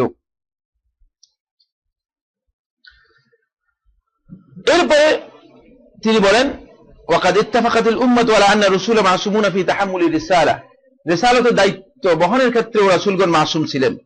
ফালা ইয়ানসাউনা শাইআম মিমা আওহাহু আল্লাহু ইলাইহিম, আল্লাহ রাব্বুল আলামিন তাদের কাছে যা ওহী করেছেন এটা ভুলে যেতেন না, তারা এটাই ভুলে যেতেন না। তবে ইল্লা শাইআন কাদ নুসিখ, যেগুলো আল্লাহ রাব্বুল আলামিন মানসুখ করে দিয়েছেন বা ভুলিয়ে দিয়েছেন সেগুলো কিন্তু তাদের খেয়াল নেই। রাসূলুল্লাহ সাল্লাল্লাহু আলাইহি ওয়াসাল্লামের কাছে ওহী এসেছে, ওহী আসার সময় আল্লাহ রাব্বুল আলামিন কিছু জিনিসকে নাসখ করেছেন, কিছু জিনিসকে মা নানসাখ মিন আয়াতিন আও নুনসিহা নাতি বিখাইরিন মিনহা। আল্লাহ সুবহানাহু ওয়া তাআলা সূরা বাকারার মধ্যে বলেছেন যে কিছু জিনিস আছে কোরআনের আমি সেটা ভুলিয়ে দিই, যেটা আল্লাহ রাব্বুল আলামিন ভুলিয়ে দিয়েছেন, এটা ইচ্ছা করে আল্লাহ রাব্বুল আলামিন ওহী থেকে কি করেছেন, তুলে নিয়েছেন, ফলে রাসূল ভুলে গিয়েছেন। ওয়াকাদ তাকাফফালা আল্লাহু আযজা ওয়া জাল্লা লিরাসূলিহি সাল্লাল্লাহু আলাইহি ওয়াসাল্লাম আন ইউকরাহু ফালা ইয়ানসা, এবং আল্লাহ রাব্বুল আলামিন রাসূলকে বলেছেন যে রাসূলকে আল্লাহ তাআলাই পড়াবেন, পড়ানোর দায়িত্ব অন্য কারো নয়। এবং রাসূল এই পড়ানোর পরে রাসূল ভুলে যাবে না, এটাও আল্লাহ রাব্বুল আলামিন জিম্মাদারি নিয়েছেন। কোরআনে কারীমের মধ্যে সূরা আ'লা 6 এবং 7 নম্বর আয়াতের মধ্যে বলেছেন সানুকরিউকা ফালা তানসা ইল্লা মা শা আল্লাহ। সানুকরিউকা, অচিরেই আমরা আপনাকে শিক্ষা দিব, আপনাকে পড়াবো, ফালা তানসা, আর আপনি ভুলবেন না। তাহলে আপনি আর ভুলবেন না, ইল্লা মা শা আল্লাহ, তবে আল্লাহ যেটা চাইবে সেটা ভুলে যাবেন। তাহলে কিন্তু কিছু জিনিস আল্লাহ রাব্বুল আলামিন নিজের জন্য রেখে দিয়েছেন, বলছেন যে যেটি আল্লাহ রাব্বুল আলামিন চাইবেন সেটি ভুলে যাবেন। কোরআনে কারীম সম্পর্কে আল্লাহ সুবহানাহু ওয়া তাআলা সূরা আল কিয়ামার 17 থেকে 18 নম্বর আয়াতের মধ্যে ইরশাদ করেন, সূরা আল কিয়ামার 17 থেকে 18 নম্বর আয়াতের মধ্যে ইরশাদ করেন, ইন্না আলাইনা জামআহু ওয়া কুরআনাহু ফাইযা ক্বারানাহু ফাত্তাবি' কুরআনাহু। এই কোরআন ইন্না আলাইনা, আমাদের উপরে, জামআহু ওয়া কুরআনাহু, এটা আপনাকে মানে একসাথে করে দেয়া, একত্রিত করে দেয়া, সংরক্ষিত করে দেওয়ার দায়িত্ব আমাদের উপর। আল্লাহ তাআলা বলতেছেন ওয়া কুরআনা, এবং এটা পড়ে দেওয়ার দায়িত্ব আমাদের উপর। দুইটা দায়িত্ব কে নিয়েছেন? আল্লাহ রাব্বুল আলামিন নিয়েছেন। সুতরাং আল্লাহ রাব্বুল আলামিন এই কিতাব রাসূলুল্লাহ সাল্লাল্লাহু আলাইহি ওয়াসাল্লামকে এইভাবে পড়িয়ে দিয়েছেন এবং সেভাবেই রাসূলুল্লাহ সাল্লাল্লাহু আলাইহি ওয়াসাল্লাম এই কাজটুকু করেছেন। আমরা বলেছি যে তাবলীগের ক্ষেত্রে সমস্ত নবী এবং রাসূলগণ মাসুম ছিলেন, তাহলে এটা স্পষ্ট হলো। ঠিক আছে, এবার দ্বিতীয় পয়েন্টে আমরা আসতেছি। দ্বিতীয় পয়েন্ট হচ্ছে মানবিক দিক থেকে মানুষ যেহেতু দুর্বল, মানবিক দিক থেকে নবী এবং রাসূলগণ মানে তারা কি একেবারে নিষ্পাপ ছিলেন, একেবারেই মাসুম ছিলেন, একেবারেই বেকসুর ছিলেন, নাকি তাদের আসলে কিছু কসুর অথবা কিছু ত্রুটি বিচ্যুতি হয়েছে? এখানে তিনটি পয়েন্টে আমরা আলোচনা করব। এক নম্বর হচ্ছে কবিরা গুনাহের ক্ষেত্রে নবী এবং রাসূলগণ আদৌ কি কবিরা গুনাহ করেছেন কিনা, অথবা তাদের পক্ষ থেকে কবিরা গুনাহ করার কোন ধরনের স্কোপ বা সুযোগ আছে কিনা। আহলে সুন্নাত ওয়াল জামাতের আকীদা হচ্ছে নবী এবং রাসূলগণের পক্ষ থেকে কখনো কোনো কবিরা গুনাহ সাদর হয় না, কখনো কোনো কবিরা গুনাহ নবী এবং রাসূলের কাছ থেকে হয় না বা সংগঠিত হয় না। নবী এবং রাসূলগণ কবিরা গুনাহে লিপ্ত হন না। ওয়া হুম মাসুমুনা মিনাল কাবায়ের, কবিরা গুনাহ থেকে তারা মাসুম, নিষ্পাপ, সাওয়াউন ক্বাবলা বি'সাতিহিম আও বা'দাহা, নবুয়তের আগে হোক অথবা নবুয়তের পরে হোক। এই মাসআলার মধ্যে একটু ইখতিলাফ রয়েছে। আহলে সুন্নাত ওয়াল জামাতের উলামায়ে কেরামদের মধ্যে একদল লোক বলেছেন যে বি'সাতের আগে মানে নবী হিসেবে অথবা রাসূল হিসেবে প্রেরিত হওয়ার আগে একটু ইখতিলাফ রয়েছে। কেউ কেউ বলেছেন যে হতে পারে তাদের কাছ থেকে মানবিক কারণে কবিরা গুনাহ হতে পারে, কিন্তু আহলে সুন্নাত ওয়াল জামাতের মূল আকীদা হচ্ছে যে নবুয়তের আগে অথবা পরে কোন অবস্থাতেই কোন নবী এবং রাসূল কোন ধরনের কবিরা গুনাহে লিপ্ত হতে পারেন না, কোন ধরনের কবিরা গুনাহ তাদের পক্ষ থেকে সংগঠিত হতে পারে না, কোন ধরনের কবিরা গুনাহ তাদের পক্ষ থেকে সংগঠিত হতে পারে না। এই ব্যাপারে শেখুল ইসলাম ইবনে তাইমিয়া রাহমাতুল্লাহ আলাইহি মাজমু ফাতাওয়ার 4th খণ্ডের 319 নম্বর পৃষ্ঠায় বলেন, মাজমু ফাতাওয়া 319 নম্বর 4th খণ্ডের 319 নম্বর পৃষ্ঠায় বলেন, ইন্নাল কওলা বিআন্নাল আম্বিয়া মাসুমুনা আনিল কাবাইর দুনা আস-সাগাইর হুয়া কাওলু আকতারি উলামাইল ইসলাম, যে নবীগণ কবিরা গুনাহ থেকে মাসুম, সগীরা গুনাহ থেকে নয়। কবিরা গুনাহ থেকে মাসুম, সগীরা গুনাহ থেকে নয়, এই বক্তব্যটুকু অধিকাংশ উলামা উল ইসলাম, ইসলামের অধিকাংশ আলেমদের বক্তব্য, একেবারে অধিকাংশ আলেমের বক্তব্য হচ্ছে এটি। এবং ওয়া জামিউত তাওয়াইফ, এবং সমস্ত ফিরকা, ইসলামের নামে যত ফিরকা আছে এই ফিরকাদের বক্তব্য কিন্তু এটাই, সবাই একই মত। ওয়া হুয়া আইদান কাওলু আকতারি আহলি তাফসীর ওয়াল হাদিস ওয়াল ফুকাহা, আহলুল হাদিস, আহলুত তাফসীর, ফুকাহা সবার বক্তব্য এটাই। বাল লাম ইউনকাল আনিস সালাফি ওয়াল আইম্মাতি ওয়াস সাহাবাতি ওয়াত তাবিঈনা ওয়া তাবিঈহিম ইল্লা মা ইওয়াফিকু হাযাল কাওল। শেখুল ইসলাম ইবনে তাইমিয়া রাহমাতুল্লাহ আলাইহি বলেন যে তাবিঈদের পক্ষ থেকে, আইম্মাতুল মুজতাহিদিনের পক্ষ থেকে, সাহাবীদের পক্ষ থেকে, পরবর্তী যুগে তাবিঈদের পক্ষ থেকে, কারো পক্ষ থেকে কোন ধরনের বিপরীত কোন অভিমত এই ক্ষেত্রে পাওয়া যায়নি যে কবিরা গুনাহ থেকে নবীগণ মাসুম নন। সুতরাং আমাদেরকে জানতে হবে যে নবীগণ কবিরা গুনাহ থেকে মাসুম, তাদের ইসমত এখানে সাব্যস্ত হয়েছে, সেটি নবুয়তের আগেও হতে পারে, নবুয়তের পরেও হতে পারে। দ্বিতীয় যে পয়েন্টটি, দ্বিতীয় যে মাসালাটি, সেটা হচ্ছে ওই সমস্ত ক্ষেত্রে যে বিষয়গুলো রিসালাত এবং ওহীর সাথে সম্পৃক্ত নয়, যে বিষয়গুলো রিসালাত এবং ওহীর সাথে সম্পৃক্ত নয়, এমনি কবিরা গুনাহ নয়, কবিরা গুনার পর্যায়ে নয়, সগীরা গুনাহ বা গুনাহের বিষয় বা ভুলের বিষয়, ত্রুটি বিচ্যুতির বিষয়, এই সমস্ত ক্ষেত্রে নবীগণ মাসুম বা নিষ্পাপ কিনা, নবীগণ মাসুম বা নিষ্পাপ কিনা। আহলে সুন্নাত ওয়াল জামাতের বক্তব্য হচ্ছে ওয়া আম্মা সাগাইরুদ দুনুব ফারুব্বামা তাকাউ মিনহুম আও মিন বা'দিহিম, ছোট গুনাহ যেগুলো আছে, ত্রুটি বিচ্যুতি যেগুলো আছে, এগুলো নবীদের থেকে হতে পারে। এটি তাদের কারো কারো পক্ষ থেকে হয়েছে, কখনো কখনো নবীদের থেকে এ ধরনের বিষয় হয়েছে। এটা হচ্ছে এই কারণেই অধিকাংশ আহলুল ইলম উলামায়ে কেরাম এই ব্যাপারে এই মত দিয়েছেন যে আন্নাহুম গায়রু মাসুমিনা মিনহা, সগীরা গুনাহ থেকে তারা মাসুম নন, সগীরা গুনাহ থেকে তারা কি নন, মাসুম নন, সগীরা গুনাহ তাদের হতে পারে। কিন্তু ওয়া ইযা ওয়াকাত মিনহুম, যদি সগীরা গুনাহ হয়, ফা ইন্নাহুম লা ইউকাররুনা আলাইহা, সগীরা গুনাহর উপর তাদেরকে আল্লাহ রাব্বুল আলামিন স্থিতিশীল করেন না, এর উপর তাদেরকে আল্লাহ রাব্বুল আলামিন মানে তাদেরকে স্থায়ী করেন না অথবা এটা কন্টিনিউ করে না, বাল ইউনাব্বিউহুমুল্লাহু তাবারাকা ওয়া তাআলা আলাইহা, আল্লাহ রাব্বুল আলামিন তাদেরকে এই ব্যাপারে সতর্ক করেন, ফায়ুবাদিরুনা বিত-তাওবাতি মিনহা, আর এই কারণেই তারা তওবা করে সেখান থেকে ফিরে আসেন। সুতরাং এই ধরনের কোন সগীরা গুনাহ যদি কোনো কারণে কোন নবী এবং রাসূলের কাছ থেকে হয়ে যায়, তাহলে আল্লাহ রাব্বুল আলামিন তাকে সতর্ক করবেন, সতর্ক করার পর তিনি তওবা করে সগীরা গুনাহ থেকে ফিরে আসেন, তিনি সেখান থেকে নিজেকে মুক্ত করে নেন। কোন অবস্থায় এই গুনাহের উপর অথবা কোন ধরনের অন্যায়ের উপর কোন নবী এবং রাসূলকে আল্লাহ রাব্বুল আলামিন স্থিতিশীল করেন না অথবা কন্টিনিউ করেন না, তারা এর উপর নিয়মিত তারা থাকেন না। নবী এবং রাসূলদের সগীরা গুনাহের বিষয়ে উলামায়ে কেরামের দুটি অভিমত রয়েছে। একদম উলামায়ে কেরাম, এটি আহলে সুন্নাত ওয়াল জামাতের বক্তব্য, সেটি বলেছেন যে সগীরা গুনাহ তাদের হতে পারে। কিন্তু এই ক্ষেত্রে সবচেয়ে বেশি বিরোধিতা করেছে রাফেদারা। রাফেদা কারা জানেন তো? কারা রাফেদা? কারা? শিয়ারা। শিয়ারা সবচেয়ে বেশি বিরোধিতা করেছে। শিয়ারা বলেছে নবী এবং রাসূলগণ মাসুমুন মুতলাকান। ওই যেটা আমি আগে বললাম, যে আমি আগে বলছি যে এখানে যে ইখতিলাফটুকু রয়েছে সেটা আপনাদের ইঙ্গিত দিব। শিয়ারা বলেছে নবী এবং রাসূলগণ পরিপূর্ণরূপে মাসুম, তাদের কোন ধরনের গুনাহ, কোন ধরনের অন্যায় তাদের হওয়ার কোন ধরনের স্কোপ নেই। এবং এই শিয়া আকীদাটুকু আমাদের দেশে একদল উলামায়ে কেরাম এটাকে সবচেয়ে বেশি লুফে নিয়েছে। এবং একদল উলামায়ে কেরাম মনে করেন যে নবী এবং রাসূলগণ মানে তাদের কোন ধরনের গুনাহ হতে পারে না, তাদের কোন ধরনের গুনাহ হওয়ার, তাবলীগে দ্বীনের ক্ষেত্রে, দ্বীনের দাওয়াতের ক্ষেত্রে, দ্বীন পৌঁছানোর ক্ষেত্রে তাদের কোন ধরনের অপরাধ নেই, এটা আমরা বলেছি। কিন্তু মানবিক কারণে ব্যক্তিগত যে সমস্ত বিষয় রয়েছে যেগুলো ওহীর সাথে সম্পৃক্ত নয়, যেগুলো রিসালাতের সাথে সম্পৃক্ত নয়, এই সমস্ত ক্ষেত্রে নবী এবং রাসূলের কি হতে পারে, নবী রাসূলের কোন ধরনের ছোটখাটো গুনাহ ত্রুটি বিচ্যুতি হতে পারে এবং কোন ধরনের ভুল হওয়ার সম্ভাবনা রয়েছে, যে ভুলগুলো আল্লাহ সুবহানাহু ওয়া তাআলা তাদেরকে খুব মানে সাথে সাথেই আল্লাহ রাব্বুল আলামিন সেগুলো সমাধান করে দেন অথবা তাদেরকে সংশোধন করে দেন। কিন্তু শিয়ারা এটা মানে না। কেন মানে না? এর আরেকটা কারণ আছে। সেই কারণটি হচ্ছে এই, শিয়াদের বিশ্বাস হচ্ছে যে নবী এবং রাসূলরা যদি গুনাহকে মেনে নেই মানবিক কারণে, তাহলে আমরা যাদেরকে ঈমান মেনে নিয়েছি তাহলে তাদেরও ভুল ত্রুটি মেনে নিতে হবে। বুঝে আসছে কিনা? কিন্তু তারা মনে করে যে যেহেতু নবী এবং রাসূলগণ মাসুম, সেই অর্থে আমাদের সমস্ত ইমামগণ মাসুম। বুঝে আসছে? সমস্ত ইমামগণ কি মাসুম। কোন ইমাম এর পক্ষ থেকে কোন ধরনের কোন সগীরা গুনাহ হতে পারে না। যেমন আয়াতুল্লাহ খামিনি তাদের ইমাম, তার পক্ষ থেকে কোন সগীরা গুনাহ হওয়াও তাদের কাছে মহাল, অসম্ভব, ইম্পসিবল, কোনদিন হতে পারবে না। যেমন বর্তমানে আছে যে আলী আল খামিনি যে আছে, ঠিক আছে, সে হচ্ছে এখন বর্তমানে ইমাম, যেমন তার পক্ষ থেকে কোন ধরনের, তাদের কাছে তাদের বক্তব্য হচ্ছে তাদের ইমাম এমন এক মর্যাদায় আছে যে মর্যাদায় আল্লাহর নবী এবং রাসূল এমনকি আল্লাহ রাব্বুল আলামিনের নৈকট্যপ্রাপ্ত কোন ফেরেশতাও পৌঁছতে পারে না, এমন মর্যাদা রয়েছে। সুতরাং এই ইমামের কোন ভুল হওয়ার সম্ভাবনা আছে নাকি? যেখানে ফেরেশতাই পৌঁছতে পারে না সেখানে এই ইমামের ভুল হওয়ার কোন সম্ভাবনা আছে কিনা তাদের মধ্যে? না। তারা এই ইমামের সমস্ত ভুল মনে করেন যে এগুলো ওয়াহী এবং এগুলো নির্ভুল। এই কারণে তারা নবীদের মানে এখন নবীদের যদি এটা সাব্যস্ত করতে যায়, আহলে সুন্নাত ওয়াল জামাত যেটা সাব্যস্ত করেছে নবীদের মানবিক কারণে কিছু ত্রুটি বিচ্যুতি হয়ে যেতে পারে, কিছু ছোট গুনাহ হয়ে যেতে পারে, ঠিক না? এটা যদি সাব্যস্ত করা হয়ে থাকে তাহলে তো তাদের ইমামের ভুল সাব্যস্ত করতে হবে। বুঝে আসছে কিনা? ইমামের ভুল সাব্যস্ত করতে হবে।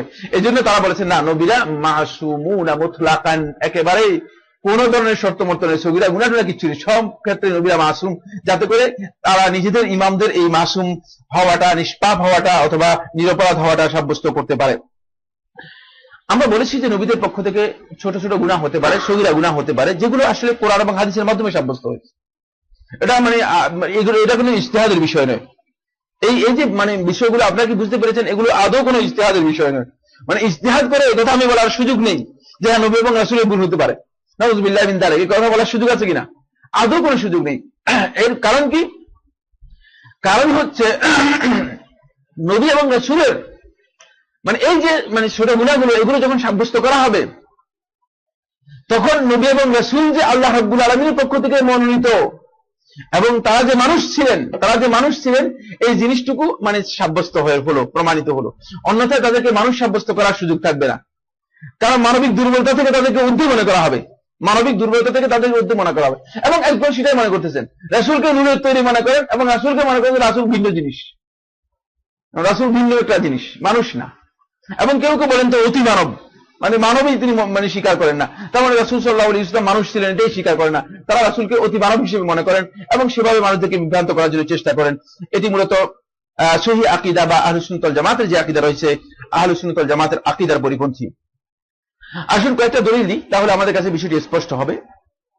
প্রথম দলিল হচ্ছে, যেমন আদম আলাইহিস সালাম সম্পর্কে আল্লাহ সুবহানাহু ওয়া তাআলা কোরআন কারীমের সূরা তাহার 121 থেকে 122 নম্বর আয়াতের মধ্যে বলেন। 121 সূরা তাহা 121 থেকে 122 নম্বর আয়াতের মধ্যে আল্লাহ তাআলা বলেন, ওয়া আসা আদামু রাব্বাহু ফাগাওয়া সুম্মা ইজতাবাহু রাব্বুহু ফাতাবা আলাইহি ওয়া হাদা। আদম অবাধ্য হয়েছে তার প্রতিপালকের, খুব স্পষ্ট কথা, অস্পষ্ট কোনো কথা নেই। আদম অবাধ্য হয়েছে তার প্রতিপালকের, ফাগাওয়া সেক্ষেত্রে সে পথভ্রষ্ট হয়েছে, বিভ্রান্ত হয়েছে। আদম আলাইহিস সালামকে আল্লাহ রাব্বুল আলামিন নির্দেশ দিয়েছেন যে জান্নাতের মধ্যে তোমরা জান্নাতে প্রবেশ করো। আদম এবং হাওয়া আলাইহিস সালাম এই দুজনকে আল্লাহ সুবহানাহু ওয়া তাআলা নির্দেশ দিলেন যে তোমরা জান্নাতে প্রবেশ করো।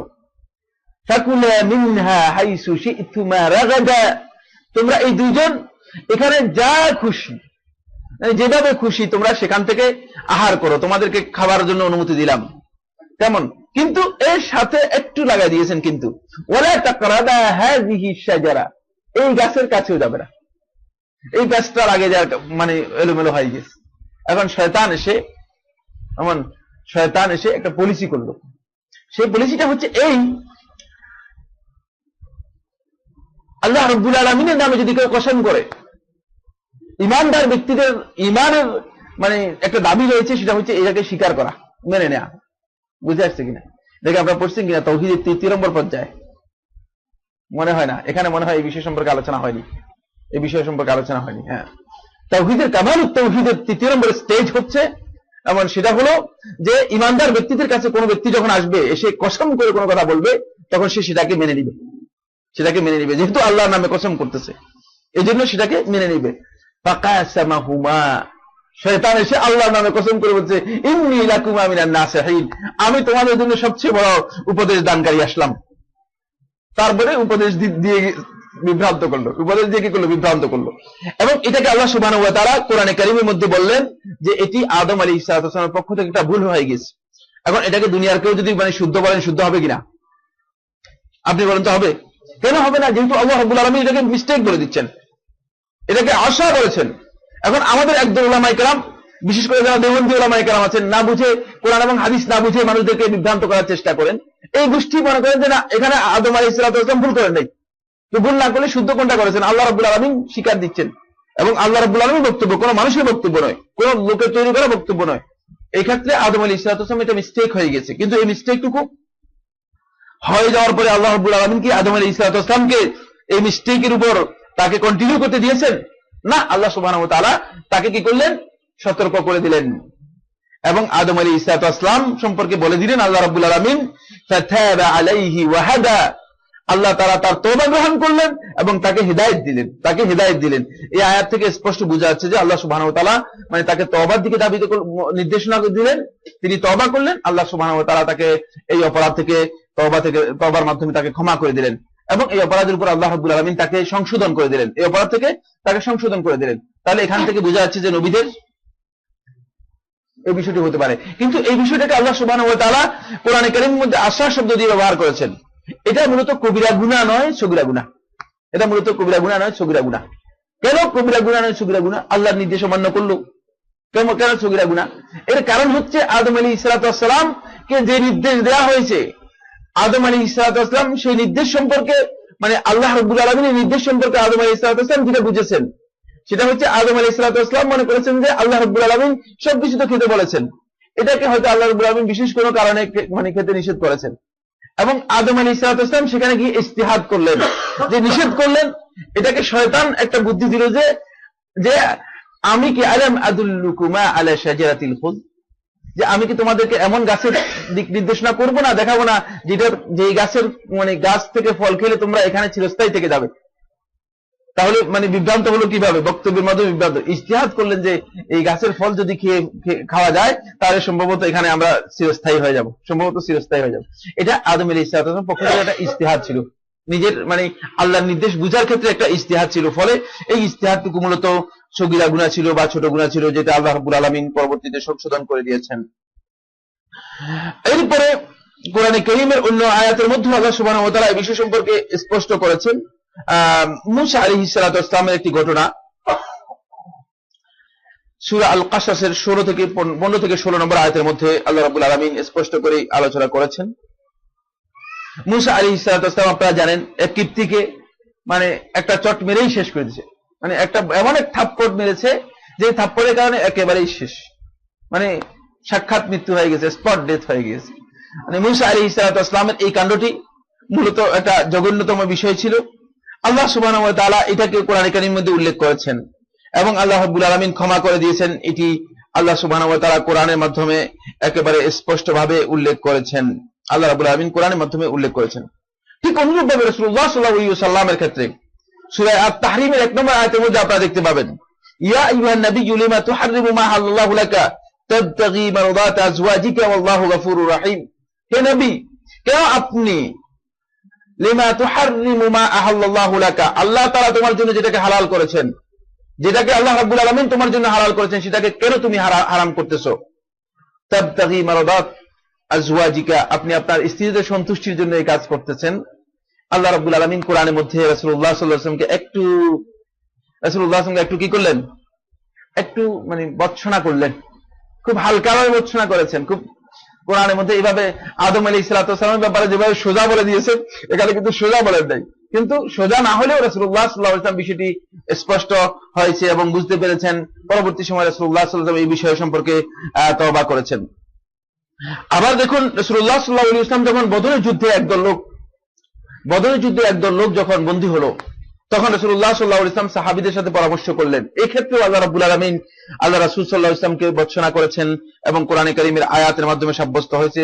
সহিহ মুসলিমের হাদিসের মধ্যে এসেছে, ইবনে আব্বাস রাদিয়াল্লাহু তাআলা বর্ণনা করেন, তিনি বলেন, ফালাম্মা আসারুল আসারা, যখন তারা বন্দী করলো, ক্বালা রাসূলুল্লাহ সাল্লাল্লাহু আলাইহি ওয়াসাল্লাম লিআবি বকর ওয়া ওমর রাদিয়াল্লাহু তাআলা আনহুমা, রাসূলুল্লাহ সাল্লাল্লাহু আলাইহি ওয়াসাল্লাম আবু বকর এবং ওমর দুইজন রাদিয়াল্লাহু তাআলা আনহুমা, এই দুইজনকে রাসূলুল্লাহ সাল্লাল্লাহু আলাইহি ওয়াসাল্লাম জিজ্ঞেস করলেন, জানতে চাইলেন তাদের কাছে, মা তারাউনা ফি হাউলাইল আসারা, যে এই যে বন্দী আছে, এই বন্দীদের ব্যাপারে তোমাদের বক্তব্য কি? ফাকাল আবু বকর রাদিয়াল্লাহু তাআলা বললেন, ইয়া নবী আল্লাহ, হে আল্লাহর নবী সাল্লাল্লাহু আলাইহি ওয়াসাল্লাম, হুম বানুল আম্মি ওয়াল আশিরা, এরা আপনার মানে চাচাতো ভাই, আত্মীয় স্বজন, এরা আপনার একেবারেই কাছের মানুষ, সবাই আত্মীয় স্বজন যারা আছে, মানে আপনার পরিবারের লোক। আরা আন তাখুযা মিনহুম ফিদিয়া, আমি মনে করি যে তাদের কাছ থেকে আপনি ফিদিয়া কিছু বিনিময় টাকা নেবেন, টাকা নিয়ে তারপরে তাদেরকে ছেড়ে দিবেন। ফাতাকুন লানা কুওয়াতান আলাল কুফার, আর এই টাকা নিলে আমাদের উপর কাফেরদের একটা শক্তি হবে, আমরা কাফেরদের বিরুদ্ধে আরো প্রস্তুতি নিতে পারবো, এটা আমাদের জন্য উপকারী হবে। ফাআসাল্লাহু আন ইয়াহদিয়াহুম লিল ইসলাম, এই দৃষ্টিভঙ্গির মধ্যে আবু বকর রাদিয়াল্লাহু তাআলা এই বক্তব্য দিলেন, ফাআসাল্লাহু আন ইয়াহদিয়াহুম লিল ইসলাম, সম্ভবত আল্লাহ সুবহানাহু ওয়া তাআলা তাদেরকে ইসলামের জন্য হিদায়াত দিতে পারে। কারণ এদেরকে আজকে যদি আমরা ছেড়ে দিই, তারা হয়তো এরা আবার ইসলাম গ্রহণ করে আসতে পারে। ইসলাম গ্রহণ করে আসতে পারে না? আসছে কিনা কেউ? কি আসছে? কে বলবে? হ্যাঁ, ইবনে আব্বাস ইবনে আব্দুল মুত্তালিব রাদিয়াল্লাহু তাআলা আনহু, রাসূলুল্লাহ সাল্লাল্লাহু আলাইহি ওয়াসাল্লামের চাচা, তিনি ফিরে আসছেন না, ইসলাম গ্রহণ করেছেন। রাসূলুল্লাহ সাল্লাল্লাহু আলাইহি ওয়াসাল্লামের চাচা সেখানে ফিরে এসেছেন এবং এটা একেবারে ঐতিহাসিক বিষয়। তাহলে বোঝা গেল যে আবু বকর রাদিয়াল্লাহু তাআলা চিন্তা করেছেন। ফাকাল রাসূলুল্লাহ সাল্লাল্লাহু আলাইহি ওয়াসাল্লাম, রাসূলুল্লাহ সাল্লাল্লাহু আলাইহি ওয়াসাল্লাম বললেন, মা তারা ইয়া ইবনুল খাত্তাব, হে ইবনুল খাত্তাব, তুমি কি মনে করো? ইবনুল খাত্তাবকে ওমর ইবনুল খাত্তাব রাদিয়াল্লাহু তাআলা আনহু, ওমর রাদিয়াল্লাহু তাআলাকে লক্ষ্য করে বললেন, তুমি কি মনে করো? ক্বালা কুলতু লা, ওমর রাদিয়াল্লাহু তাআলা বললেন, কুলতু লা, না, এটা আমি মানি না। ওয়াল্লাহি ইয়া রাসূলুল্লাহ, হে আল্লাহর কসম, হে আল্লাহর রাসূল সাল্লাল্লাহু আলাইহি ওয়াসাল্লাম, মা আরা আল্লাযী রাআ আবু বকর যেই মত দিয়েছে এই মত আমি পোষণ করি না। ওয়ালাকিন্নী আরা আন তুমাক্কিননা লিনাদরিবা আনাকাহুম, বরং আমি মনে করি যে আপনি আমাদেরকে সুযোগ করে দেবেন, লিনাদরিবা আনাকাহুম, তাদের গর্দান উড়িয়ে দেওয়ার জন্য, তাদেরকে হত্যা করার জন্য সুযোগ করে দেবেন, এটা আমি মনে করি। কে বললেন এটা? ওমর ইবনে খাত্তাব রাদিয়াল্লাহু তাআলা আনহু বললেন এবং স্পষ্ট করে দিলেন, ফাতামাক্কান আলিয়ান মিন আকিল ফায়াদরিবা উনুকাহ, আলীকে আপনি আকিলকে হত্যা করার জন্য মানে সুযোগ করে দিবেন, আকিলকে হত্যা করবেন, মানে একান্ত নিজের কাছের যার সবচেয়ে কাছের আত্মীয় যে আছে, যে যুদ্ধবন্দী হিসেবে এসেছে, তাকে হত্যা করবেন এবং আলীকে দিবেন আকিলকে হত্যা করার জন্য। আকিলকে জানান তো? হ্যাঁ হ্যাঁ, না, আবু তালেবের ভাই, আবু তালেবের ছেলে, আবু তালেবের ছেলে, মানে আলী ইবনে আবি তালেব, আকিল ইবনে আবি তালেব, এবং তাকে বলা হচ্ছে যে আকিলকে দেবেন তাকে কি করার জন্য, মানে হত্যা করার জন্য। ওয়াতামাক্কানি মিন ফুলান, আর আমাকে দিবেন আমার আত্মীয় অমুককে হত্যা করার জন্য। এমন ইবনে আব্বাস রাদিয়াল্লাহু তাআলা বলেন, আমি ভুলে গিয়েছি, বর্ণনাকারী বলতেছে আমি ভুলে গেছি, ফাআদরিবা উনুকাহু, আমি তার গর্দান উড়িয়ে দিব। ফাইন্না হাউলাই আইম্মাতুল কুফর ওয়া সানাদিদুহা, কারণ এরা কুফরের মানে দিকে মানুষদেরকে আহ্বানকারী এবং কুফরের ইমাম, এরা হচ্ছে কুফরের দিকে মানুষদেরকে, কুফরের নেতৃত্ব এবং নেতা সমূহ। ফাহাওয়া রাসূলুল্লাহ সাল্লাল্লাহু আলাইহি ওয়াসাল্লাম মা কালা আবু বকর, আবু বকর রাদিয়াল্লাহু তাআলা যে মত দিলেন আর রাসূলুল্লাহ সাল্লাল্লাহু আলাইহি ওয়াসাল্লাম ওই মতে গেলেন। দুইটা মত আসলো, দুইটা অভিমত আসলো। আবু বকর রাদিয়াল্লাহু তাআলা যে মতটা দিলেন, যে বক্তব্যটুকু দিলেন, যে পরামর্শটুকু দিলেন, রাসূলুল্লাহ সাল্লাল্লাহু আলাইহি ওয়াসাল্লাম সেই মতের দিকে ধাবিত হলেন। ওয়ালাম ইয়াহবি মা কুলতু, ওমর ইবনে খাত্তাব বলেন যে আমি যেটা বললাম রাসূলুল্লাহ সাল্লাল্লাহু আলাইহি ওয়াসাল্লাম সেটা গ্রহণ করলো না। এরপরে ফালাম্মা কানা মিনাল গাদ, যখন পরের দিন হয়ে গেল, এর পরের দিন যখন হলো, যে এতো রাসূলুল্লাহ সাল্লাল্লাহু আলাইহি ওয়াসাল্লামের কাছে আমি আসলাম, ফাইজা রাসূলুল্লাহ সাল্লাল্লাহু আলাইহি ওয়াসাল্লাম ওয়া আবু বকর কাঈদান, দেখতে পেলাম আবু বকর এবং রাসূল সাল্লাল্লাহু আলাইহি ওয়াসাল্লাম দুজনেই বসে আছে। ওয়া হুমা ইয়াবকিয়ান, তারা দুজনেই বসে কাঁদতেছে, দুজনেই বসে কাঁদতেছে এবং দুজনেই বসে আছে।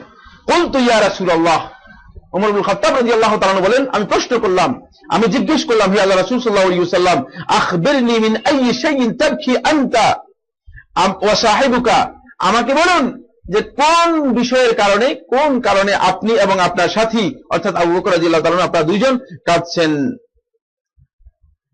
ফাইন ওয়াজাদতু বুকাআন বাকিতু, যদি মনে করি যে এই বিষয়ে কান্নার বিষয় আছে, তাহলে আমিও বসে আপনাদের সাথে কাঁদবো, কান্নার বিষয় থাকলে আমিও কাঁদবো। ওয়া ইন লাম আজিদ বুকাআন তাবাকাইতু লিবুকাইকুমা, আর যদি দেখি কান্নার কোনো সুযোগ নাই, তাহলে আপনারা দুইজন কাঁদছেন এই মর্মে আমি অন্তপক্ষে কান্নার একটা বান হলেও করবো, মানে আপনাদের কান্নার কারণে একটু কান্নার বানও করবো, অন্তপক্ষে আপনাদেরকে মানে সমবেদনা জানার জন্য। ফাকাল রাসূলুল্লাহ সাল্লাল্লাহু আলাইহি ওয়াসাল্লাম, রাসূলুল্লাহ সাল্লাল্লাহু আলাইহি ওয়াসাল্লাম বলেন, আবকি লিল্লাযী আরাদা আলাইয়া আসহাবুকা মিন আকযিহিমুল ফিদা, এই কারণে আমি কাঁদছি তোমার বন্ধু, তোমার সাথী অর্থাৎ আবু বকর রাদিয়াল্লাহু তাআলা আনহু গতকাল যে অভিমতটি দিয়েছে, যে বন্দীদেরকে ছেড়ে দেওয়ার জন্য বিনিময় নিয়ে, ফিদিয়া নিয়ে, এই অভিমতের কারণে আমি কাঁদছি। লাকাদ উরিদা আলাইয়া আযাবুহুম আদনা মিন হাযিহি শাজারা, রাসূলুল্লাহ সাল্লাল্লাহু আলাইহি ওয়াসাল্লাম বলেন যে তাদের শাস্তি দেওয়ার ব্যাপারে এই গাছের, একটা গাছের দিকে রাসূলুল্লাহ সাল্লাল্লাহু আলাইহি ওয়াসাল্লাম ইশারা করে, একটা গাছের দিকে রাসূলুল্লাহ সাল্লাল্লাহু আলাইহি ওয়াসাল্লাম ইশারা করে বলছেন যে মানে এই গাছের চেয়েও, মানে এই যে গাছকে মানুষ যেভাবে শাস্তি দিয়ে থাকে এর চেয়েও কঠিন শাস্তি দেওয়ার জন্য আল্লাহ সুবহানাহু ওয়া তাআলা তাদের ব্যাপারে আমাকে এই নির্দেশ দিয়েছেন। আল্লাহ রাব্বুল আলামিন আমার উপর আয়াত নাযিল করেছেন সূরা আনফালের 67 থেকে 69 নম্বর আয়াতের মাধ্যমে আল্লাহ সুবহানাহু ওয়া তাআলা বিষয়টি স্পষ্ট করে দিয়েছেন যে কোন রাসূলের জন্য, কোন নবীর জন্য এটি জায়েজ নেই যে একদল লোককে তারা বন্দী করবে, তারপর তাদেরকে ছেড়ে দিবে, তাদেরকে হত্যা করবে না, তাদেরকে হত্যা করবে না। এভাবে কঠিন ভাবে আল্লাহ রাব্বুল আলামিন এমন কোরআনে কারীমের মধ্যে বলেছেন, লামাসসাকুম আযাবুন আলীম, যে তোমাদেরকে যদি আল্লাহ রাব্বুল আলামিনের মানে অনুগ্রহ না হতো তাহলে তোমাদেরকে কঠিন আযাব, যন্ত্রণাদায়ক আযাব তোমাদেরকে আক্রান্ত করতো, তোমরা সেই আযাবে পতিত হতে। রাসূলুল্লাহ সাল্লাল্লাহু আলাইহি ওয়াসাল্লাম তখন এই যে সিদ্ধান্ত নিলেন, এটা কি শুদ্ধ ছিল না ভুল ছিল? আল্লাহ রাব্বুল আলামিন কোরআনের মধ্যে এটাকে বলে দিয়েছেন যে আযাবের কারণ বলে দিচ্ছেন। সুতরাং এখান থেকে এটা ইজতিহাদ ছিল, রাসূলুল্লাহ সাল্লাল্লাহু আলাইহি ওয়াসাল্লামের ইজতিহাদ ছিল। এই যে বর্ণনাগুলো আমরা বললাম, এই সমস্ত বর্ণনার মাধ্যমে যেটি প্রমাণিত হচ্ছে সেটা হচ্ছে মানে নবী এবং রাসূলগণ নবুয়তের পরে অথবা নবুয়তের আগে নবী এবং রাসূলগণের কিছু কি হতে পারে, ভুল হতে পারে, এবং নবী এবং রাসূলদের এই ধরনের ভুল কি হয়েছে, সাব্যস্ত হয়েছে, নবী এবং রাসূলদের এই ধরনের ভুল সাব্যস্ত হয়েছে। রাসূলুল্লাহ সাল্লাল্লাহু আলাইহি ওয়াসাল্লামের জীবন থেকে আরো অনেকগুলো উদাহরণ রয়েছে, কিন্তু আমাদের হাতে সময় নেই, এজন্য আমরা আর সেদিকে যেতে পারছি না। শেখুল ইসলাম ইবনে তাইমিয়া রাহমাতুল্লাহি আলাইহি মাজমু ফাতাওয়া 320 নম্বর পৃষ্ঠার মধ্যে বলেন, ওয়া আম্মাতু মা ইনকালু আন জুমহুরিল উলামা আন্নাহুম গায়রু মাসুমিন আনিল ইকরারি আলা সাগায়ের।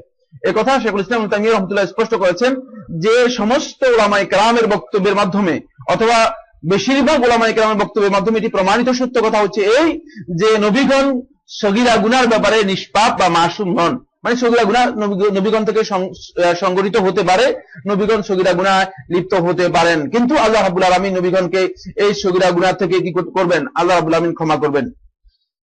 এরপরে শাইখুল ইসলাম ইবনে তাইমিয়া রাহমাতুল্লাহ সেখানে উল্লেখ করে দিচ্ছেন, ওয়া আউয়ালু মান নুখিলা আনহুম মিন তাওয়াইফিল উম্মাতিল কাউল বিল ইসমাতি মুতলাকান ওয়া আযামহু কাওলান লিযালিকা আর-রাফিদা। সর্বপ্রথম এই উম্মতের মধ্যে রাফেদি যারা ছিল, শিয়া যারা ছিল, এরাই সর্বপ্রথম নবীদের ইসমতের ব্যাপারে মানে সম্পূর্ণ পরিপূর্ণ ইসমতের ব্যাপারে বলেছেন যে সগীরা কবিরা সব গুনাহ থেকে নবীগণ মাসুম।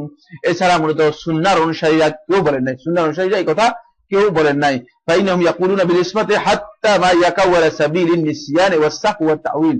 বরং শিয়ারা এই কথা বলেছে যে নবীদের মানে ইসমত শুধু মানে ইচ্ছাকৃত ভুলের মধ্যে ইসমত নয়, বরং মানে অনিচ্ছাকৃত বিস্মৃতির কারণে যদি কোনো ঘটনা ঘটে যায়, যেমন রাসূলুল্লাহ সাল্লাল্লাহু আলাইহি ওয়াসাল্লাম সালাতের মধ্যে একবার সালাত 3 রাকাত হয়ে গিয়েছে, আরেকবার 2 রাকাত হয়ে গিয়েছে, 5 রাকাত হয়ে গিয়েছে, তাহলে এটা বিস্মৃতি হয়েছে, ভুলে হয়েছে, ঠিক আছে, ইচ্ছাকৃত ভাবে হয় নাই।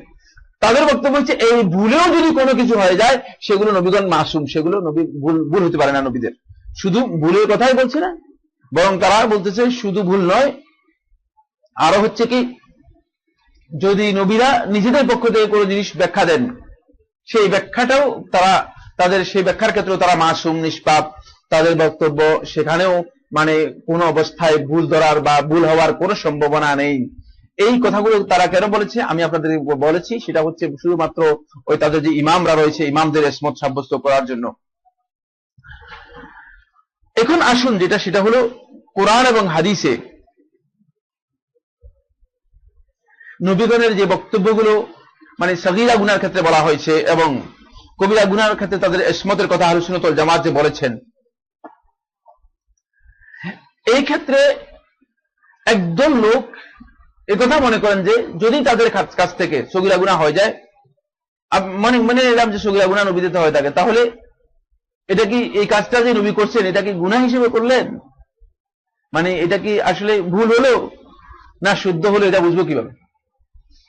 এই জন্য আমাদের দেশের একদল উলামায়ে কেরাম এবং দেওবন্দি উলামায়ে কেরাম আমরা বেশিরভাগই এই দুইটা বিভ্রান্তি তাদের মধ্যে, দুইটি শোভা তাদের মধ্যে কাজ করে, দুটি বিভ্রান্তি দুটি শোভা তাদের মধ্যে কাজ করে থাকে। প্রথম শোভাটি হচ্ছে এই যে আল্লাহ রাব্বুল আলামিন নবীদের অনুসরণ করতে নির্দেশ দিয়েছেন, নবীদের অনুসরণ করতে নির্দেশ দিয়েছেন এবং নবীদের অনুসরণ করার নির্দেশ এটা বুঝায়, এটি বাধ্যতামূলক ভাবে বুঝায়, অপরিহার্য দাবি এর যে অবশ্যই নবীদের কাছ থেকে যত কাজ হবে সেই কাজটা অনুসরণযোগ্য হতে হবে।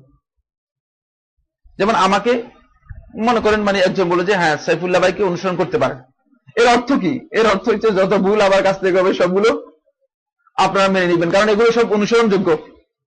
এখন তারা বলতেছে যে নবীগণের যদি ভুল হয়ে যায় আর আমরা যদি মনে করি যে নবীদের ভুল হয়েছে, তাহলে নবীদেরকে অনুসরণ করার জন্য আল্লাহ রাব্বুল আলামিন যে নির্দেশ দিয়েছেন এই নির্দেশের সাথে একটা বড় ধরনের তানাকুদ তৈরি হবে, কন্ট্রাডিকশন তৈরি হবে, একটা বড় ধরনের সমস্যা তৈরি হবে, কন্ট্রাডিকশন তৈরি হবে।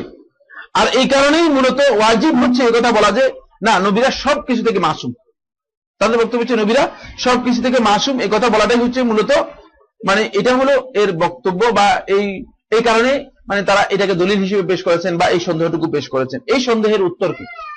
এই সন্দেহের উত্তর হচ্ছে নবীদেরকে অনুসরণ করতে বলা হয়েছে এবং নবীদের কোনো খাতা বা বিচ্যুতি অথবা কোনো বিভ্রান্তি বা কোনো ভুল মানে কোনো সগীরা গুনাহ, এই ক্ষেত্রে আল্লাহ রাব্বুল আলামিন তো তাদেরকে কি করবেন না, তাদেরকে এটার উপর আল্লাহ রাব্বুল আলামিন কন্টিনিউ করতে দেবেন না, তাদেরকে আল্লাহ রাব্বুল আলামিন সংশোধন করে দিবেন।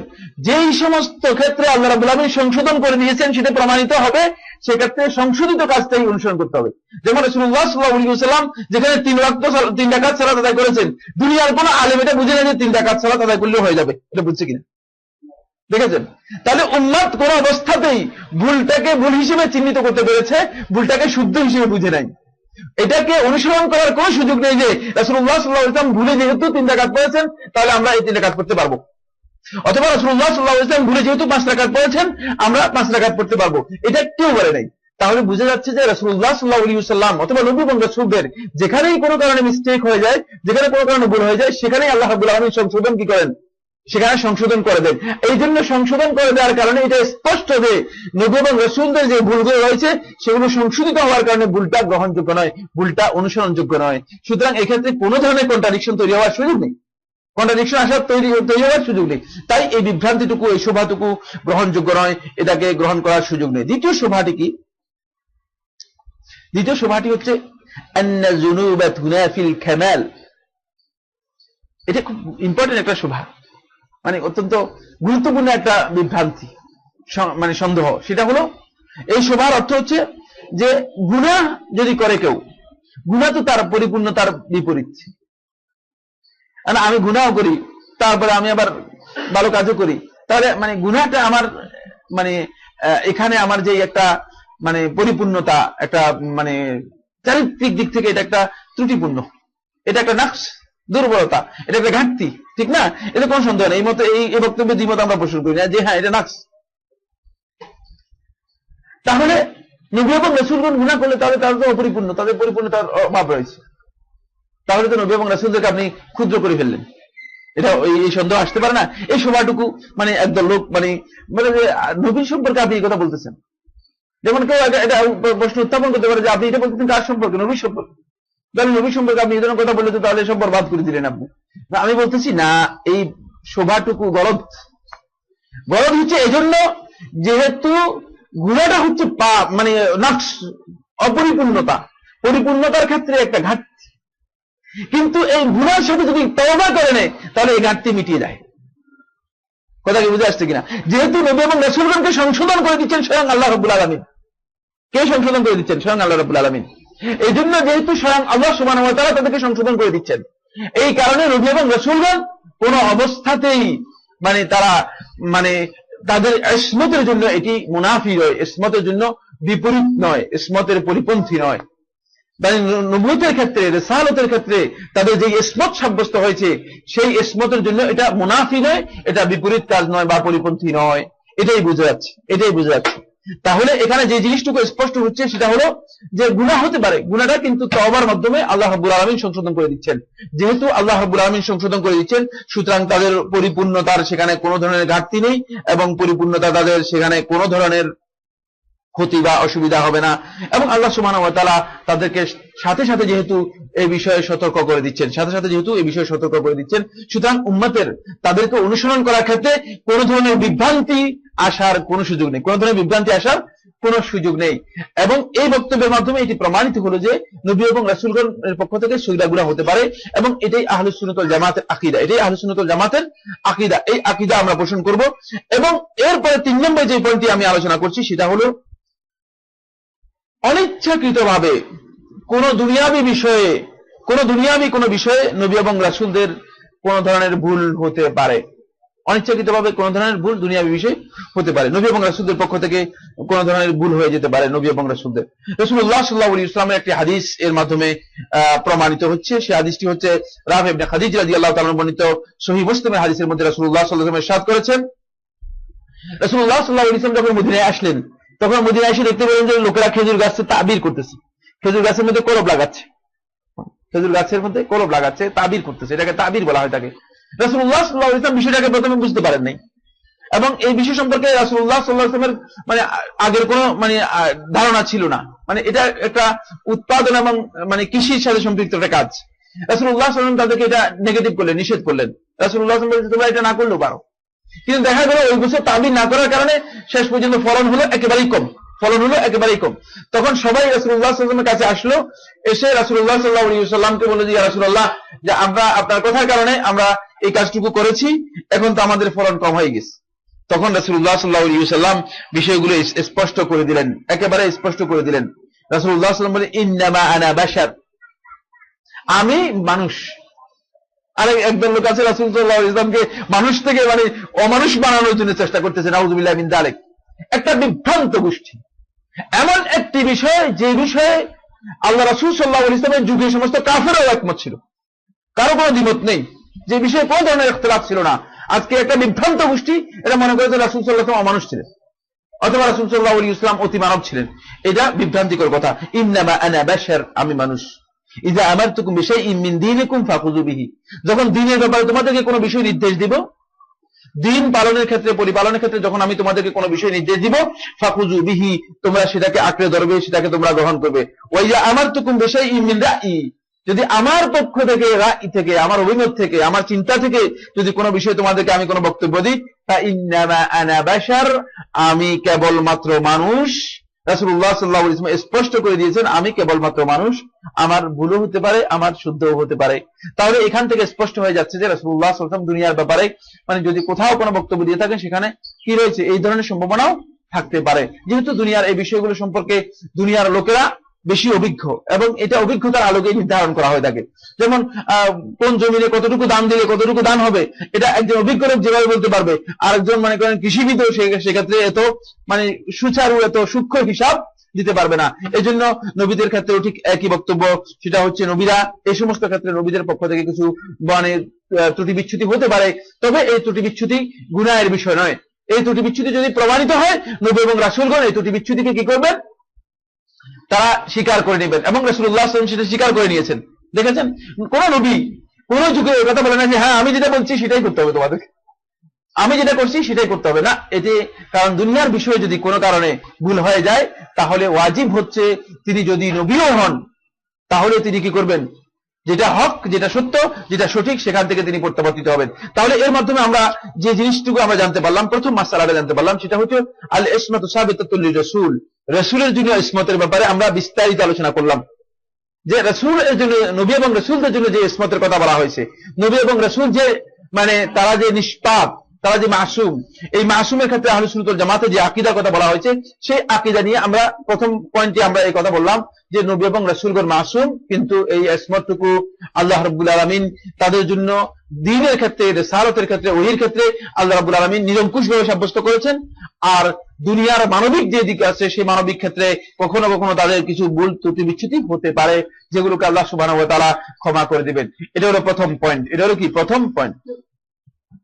এরপরে দ্বিতীয় যে পয়েন্টটি রয়েছে সেটা হলো আল উম্মাতু ফি মাজমুইহা মাসুমাতুন মিনাল ইজতিমাই আলা দালালা, উম্মতের কথা বলা হচ্ছে সামগ্রিকভাবে। সামগ্রিকভাবে মুসলিম উম্মাহ, উম্মতে মুহাম্মাদী সাল্লাল্লাহু আলাইহি ওয়াসাল্লাম, উম্মতে মুহাম্মাদী সাল্লাল্লাহু আলাইহি ওয়াসাল্লাম সামগ্রিকভাবে তারা যদি কোনো একটা বিষয়ের উপর ঐক্যমতে পৌঁছে, তাহলে সেটা কখনো বিভ্রান্তি হবে না। এর অর্থ কি? এক নম্বর হচ্ছে, প্রথমে আপনাকে জানতে হবে উম্মত বলতে কাদেরকে বোঝানো হয়েছে।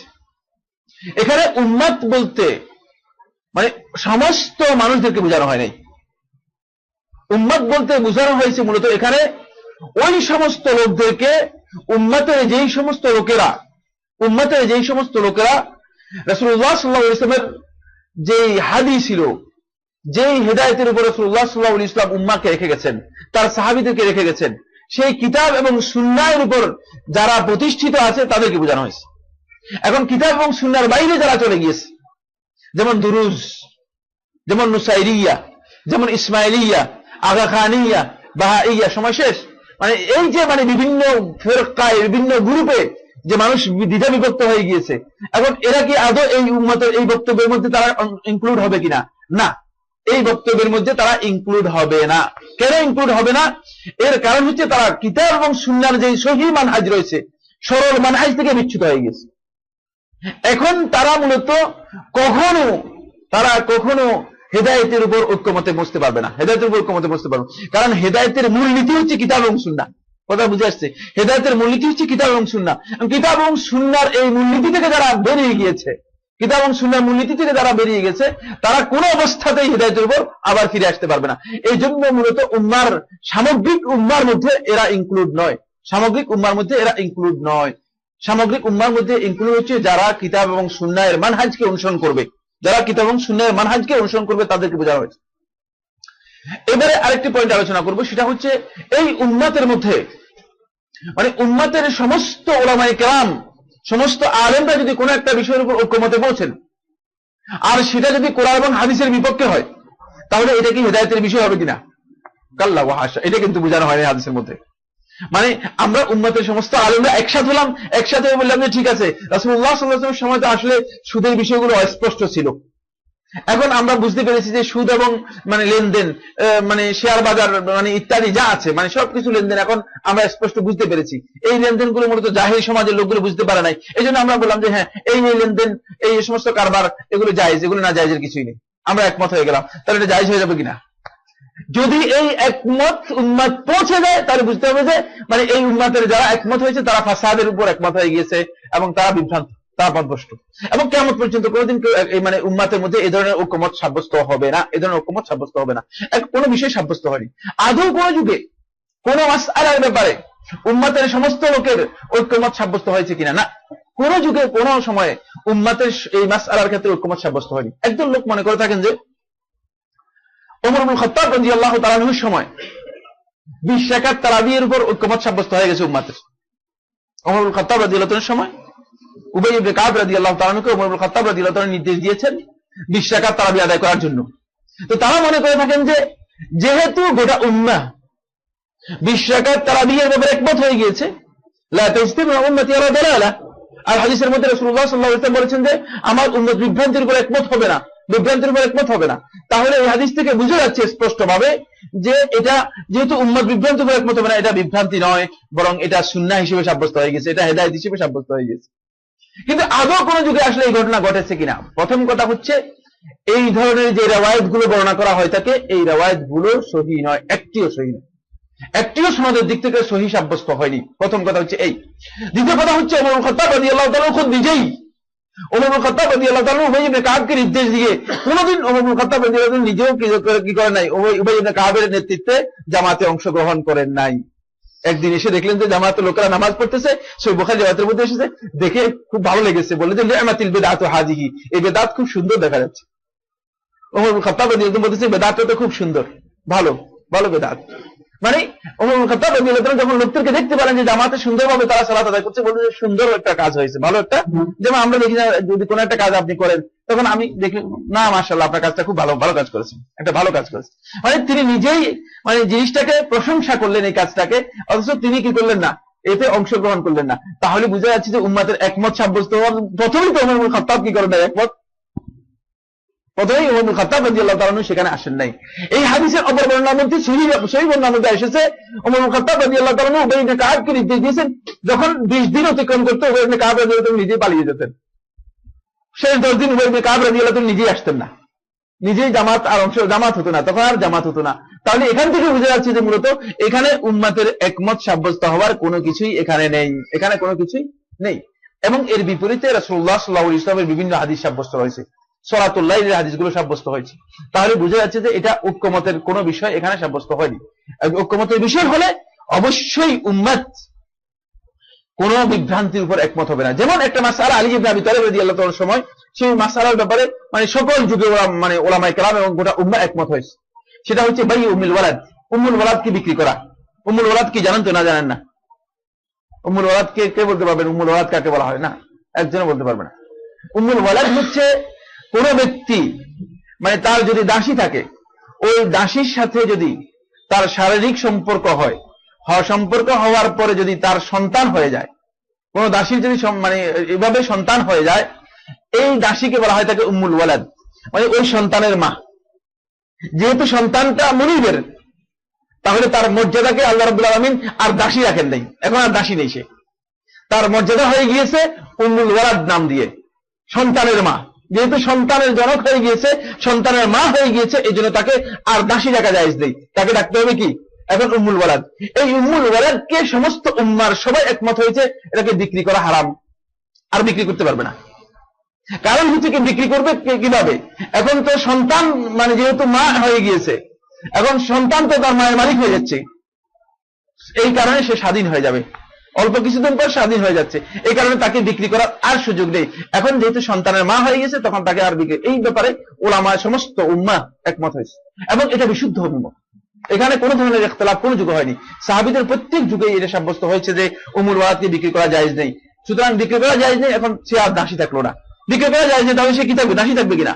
তাহলে সে দাসী থাকতেছে না, তাহলে সে এখন উম্মুল ওয়ালাদ হয়ে গিয়েছে, তার দাসত্ব তার উঠে গিয়েছে। আর দাসত্ব উঠে যাওয়ার কারণ হচ্ছে যেহেতু তার সন্তানই এখন তার মালিক হয়ে যাচ্ছে, তার সন্তানই এখন কি হয়ে যাচ্ছে, তার ওয়ারিশ হয়ে যাচ্ছে। এখন সন্তান যখন ওয়ারিশ হয়ে যায় তখন এমনিতেই সে কি হয়ে যাবে, এমনিতেই সে স্বাধীন হয়ে যাবে, এমনিতেই স্বাধীন হয়ে যাবে। যেমন আপনি আপনার বাপ দাস আর আপনি হলেন মুনিব, মনে করেন কোনো কারণে আপনার বাপকে আপনি কিনেছেন, কেনার সাথে সাথেই তিনি কি হয়ে যাবেন, তিনি কেনার সাথে সাথেই আজাদ হয়ে যাবেন। আর আজাদ আপনি মুখে করতে হবে না, বুঝে আসছে? ইসলামী শরীয়তের বিধান হচ্ছে কেনার সাথে সাথে তিনি আজাদ হয়ে যাবেন। বাপের মর্যাদাটুকু ঠিক রাখার জন্য ইসলামে এই বিধানটুকু রয়েছে। আসলে ইসলামে যে দাসত্ব প্রথা, এটা খুবই ইম্পর্টেন্ট একটা গুরুত্বপূর্ণ বিষয়। এটা আমরা অনেকেই এই বিষয় সম্পর্কে স্পষ্ট ধারণা না থাকার কারণে আমরা এই বিষয়গুলো সম্পর্কে বিভিন্ন আবোল তাবোল কথাবার্তা বলে থাকি। সে আবোল তাবোল কথাবার্তা বলার সেখানে সুযোগ নেই। এরপরে আমরা যে বিষয়টি নিয়ে আলোচনা করব সেটি হচ্ছে 3 নম্বর পয়েন্টটি আমি আলোচনা করব। 3 নম্বর পয়েন্ট হচ্ছে এই উম্মতের সুনির্দিষ্টভাবে কোনো ব্যক্তি কখনো মাসুম নয়।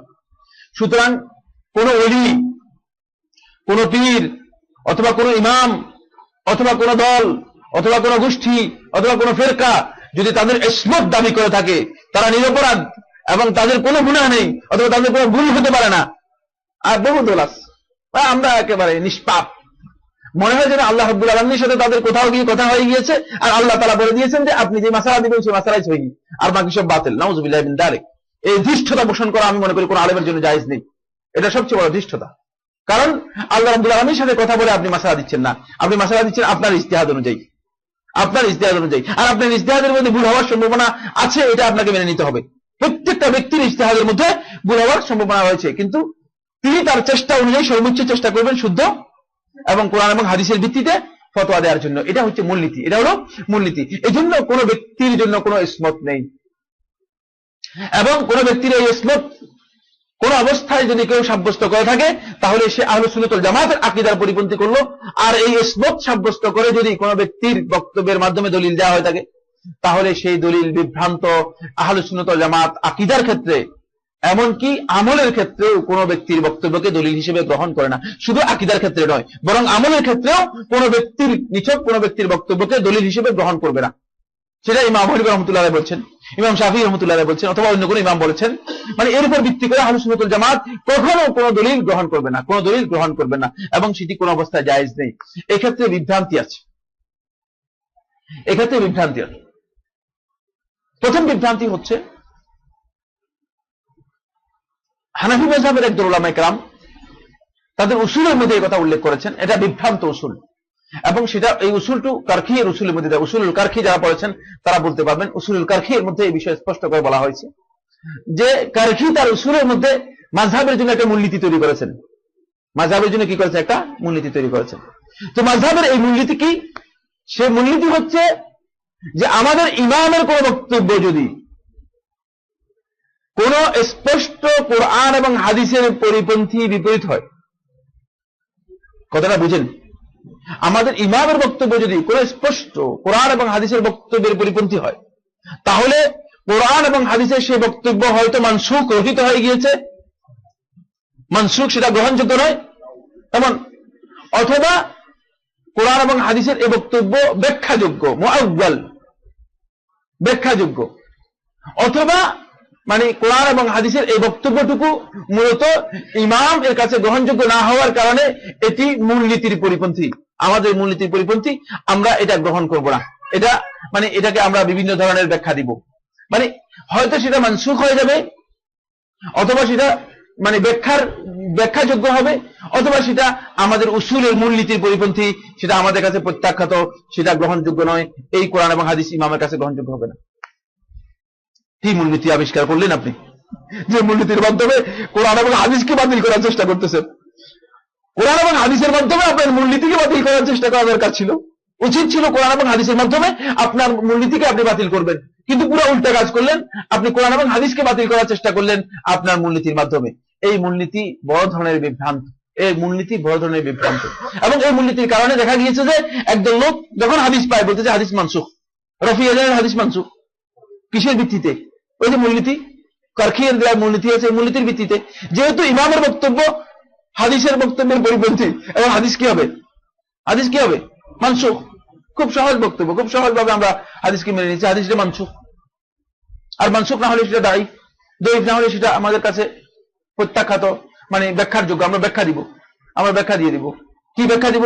ফিয়েদানের হাদিস সম্পর্কে আমরা বলবো যে এটা আগের যুগে যখন মানুষ মানে সাহাবীরা যখন মূর্তি নিয়ে আসতো তখন সাহাবীদেরকে এটা বলতে বলা হয়েছে। আউযুবিল্লাহি মিন যালিক। ইসলাম গ্রহণ করার পরে কোন সাহাবী মানে এই ধরনের কাজ করেছেন এর কোনো ভিত্তি আছে কিনা? এটা একেবারে ভিত্তিহীন বক্তব্য।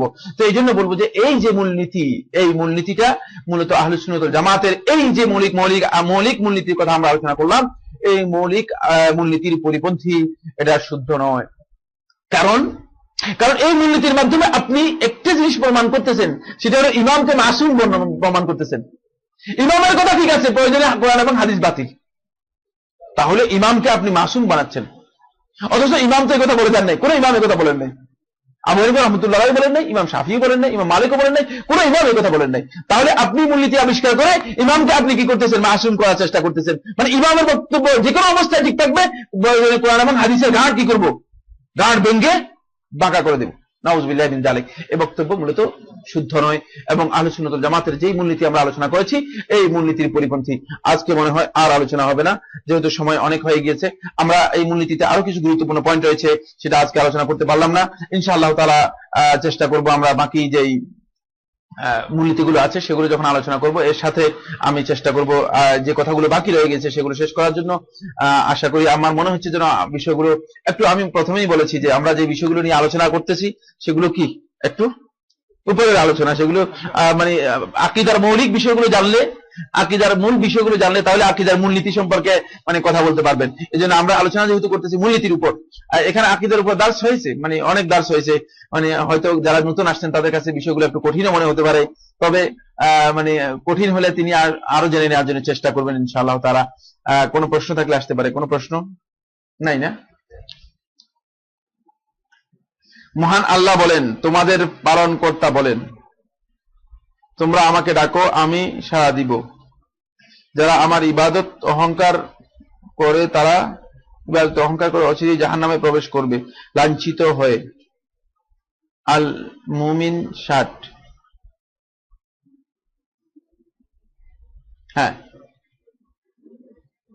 হ্যাঁ, যারা আপনি এখানে প্রশ্ন করেছেন যে যারা অহংকার করে, ইন্নাল্লাযীনা ইস্তাকবিরুনা আন ইবাদাতিহি, আল্লাহ সুবহানাহু ওয়া তাআলা বলেন আল্লাযীনা ইস্তাকবিরুনা আন ইবাদাতিহি, যারা আল্লাহ রাব্বুল আলামিনের ইবাদত করার ক্ষেত্রে, মানে ইবাদতের ক্ষেত্রে অহংকার করে, ইবাদত করে না, ইবাদত অস্বীকার করে।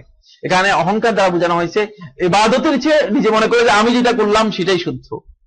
আল্লাহর নির্দেশকে, আল্লাহ রাব্বুল আলামিনের গোলামীকে মেনে না নিয়ে, আল্লাহ রাব্বুল আলামিনের ইবাদতকে মেনে না নিয়ে তারা নিজেদের খাহেশের অনুসরণ করে, প্রবৃত্তির অনুসরণ করে, এই ধরনের ব্যক্তিদের ক্ষেত্রে বলা হয়েছে মূলত। এখানে অহংকার বলতে শুধু ওই অহংকার নয় যে অহংকারের মাধ্যমে আপনি মানে অন্যকে মানে তুচ্ছ জ্ঞান করলেন, নিজেকে বড় মনে করলেন, শুধু তাই নয়, বরং আল্লাহ রাব্বুল আলামিনের ইবাদতকে সম্পূর্ণরূপে অস্বীকার করা, ইবাদতকে না মানা, এখানে মূলত অহংকার বলতে সেটা বোঝানো হচ্ছে। আর এর মাধ্যমে তারা ইবাদত থেকে নিজেকে বিরত রাখে, ইবাদত করে না। আমাদের দেশে পীর সাহেবরা যে তাদের দিকে দাওয়াত দিয়ে দল ভারী করে, তাদের ব্যাপারে আমাদের করণীয় হচ্ছে মানুষদেরকে সতর্ক করতে হবে।